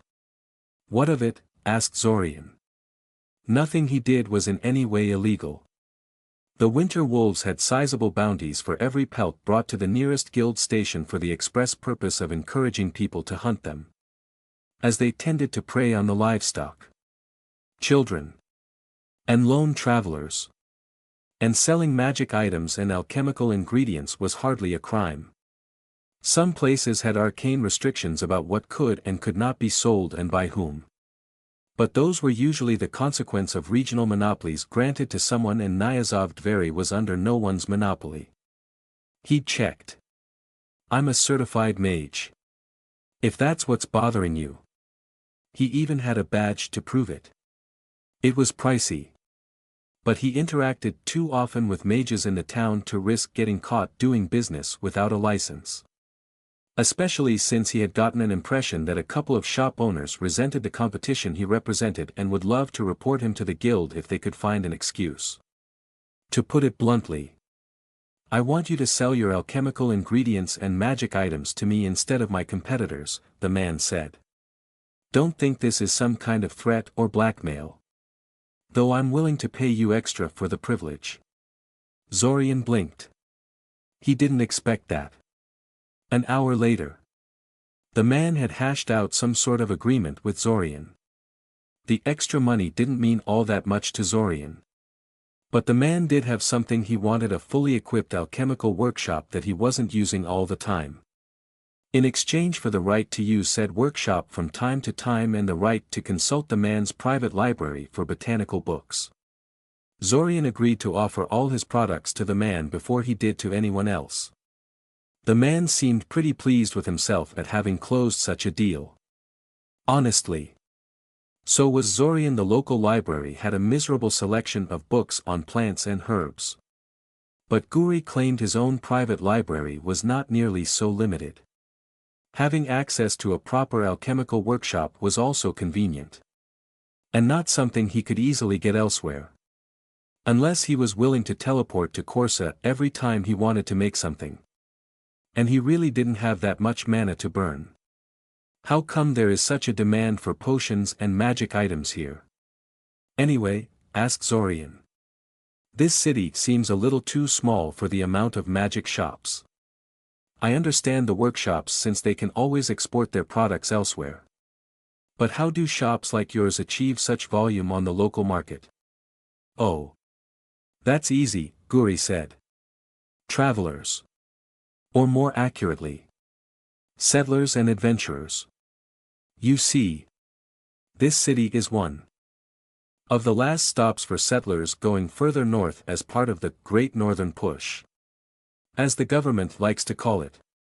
As one of the last centers of real civilization on their journey, we get a lot of demand for critical supplies of all sorts. Great Northern Push, asked Zorian. Not a regular reader of the newspapers. I take it. It's the whole thing with colonizing the Sorokian highlands that the government has been pushing so hard lately. You must have noticed the posters around advertising free land and tax exemptions and whatnot. It's part of Eldamar's current strategy for achieving supremacy over Solimnon and Falkrinia. The idea is that by taming the northern wilderness the country will get a major population and resource boost. All countries that have a border with the wilderness do this to a greater or lesser degree. But Eldamar has really invested a lot into this endeavor. Not sure whether it will be really worth it in the end. But I sure don't mind the traffic it gives me. Now that he thought about it. There were traces of that even back at the academy. It was nothing horribly blatant. But textbooks and class assignments often worked in mentions of the Sorokian highlands far more than one would expect, considering their low population and current importance. In any case, the man soon left and Zorian returned to staring at his map. Goddamn witch. I don't suppose that now that I have brought you the plants you asked for. Don't be silly. Boy, Silverlake said, snatching the bundle of plants from his hands. You don't really think a silly little fetch quest like this is all it takes to get my help? Think of this as an elimination round. You were horribly slow. Anyway. Slow, Zorian repeated incredulously. It took me only 3 days. The only reason I could get them all so quickly at all was that I could teleport from place to place. Not to mention the danger involved. You never even told me those red bell mushrooms of yours exploded into clouds of paralyzing dust if handled improperly. Well, that's just common knowledge, she said, waving her hand dismissively. Everyone knows that. Here. Grind these snail shells for me. Please. Zorian looked at the small leather bag full of colorful redan bleu snail shells and frowned. He knew that species of snail. They were used in production of certain drugs. And were very much illegal to harvest.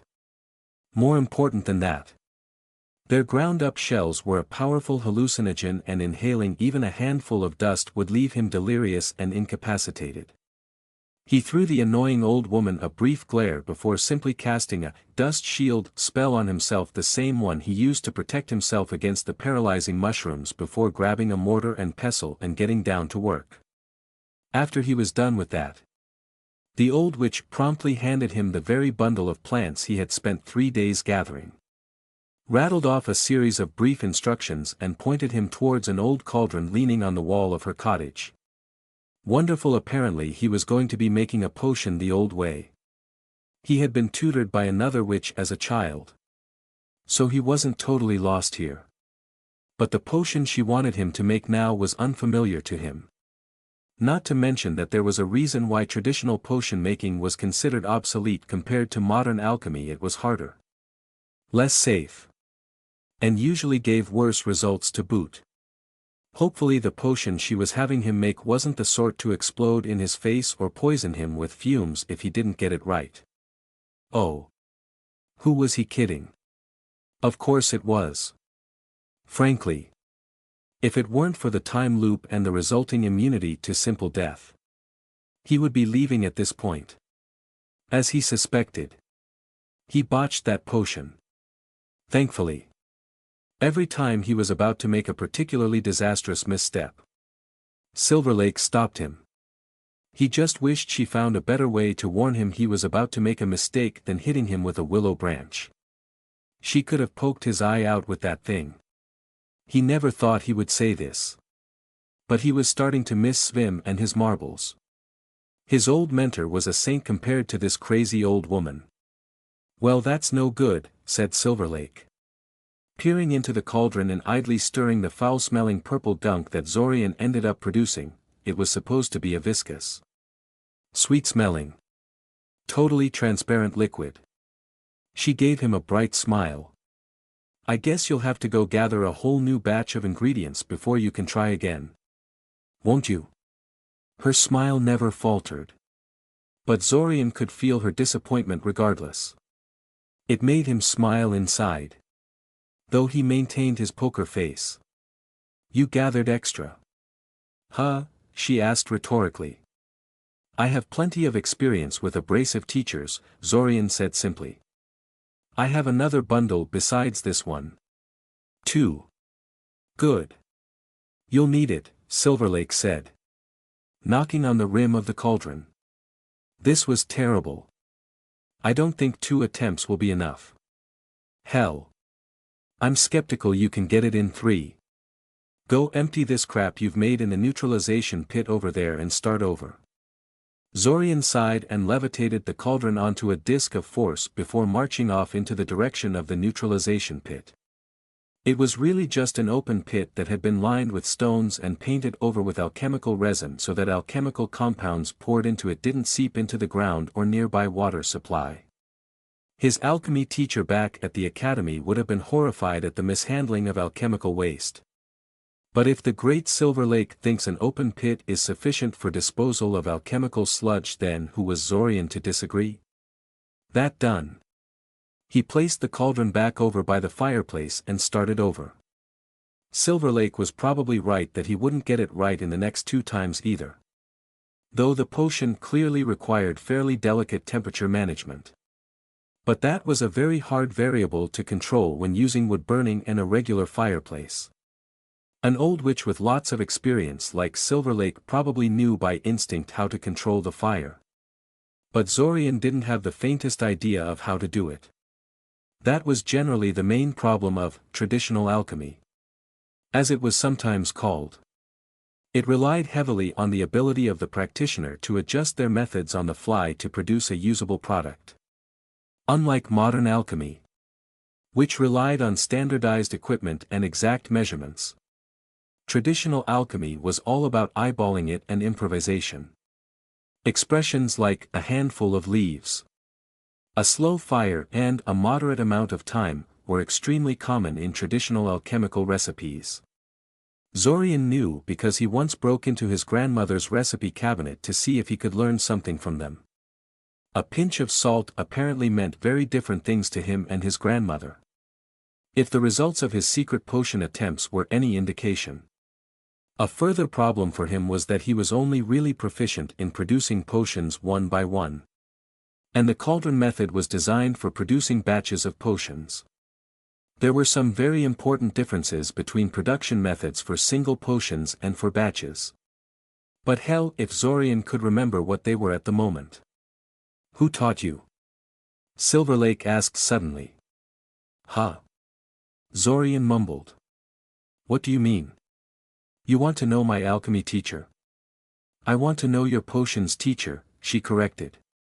You're still pretty terrible. But you're not nearly as clueless around the cauldron as I thought you would be. Who taught you? Air. That would be my grandmother. I guess, Zorian said. A witch or just a housewife that picked up a few recipes? Silver Lake asked.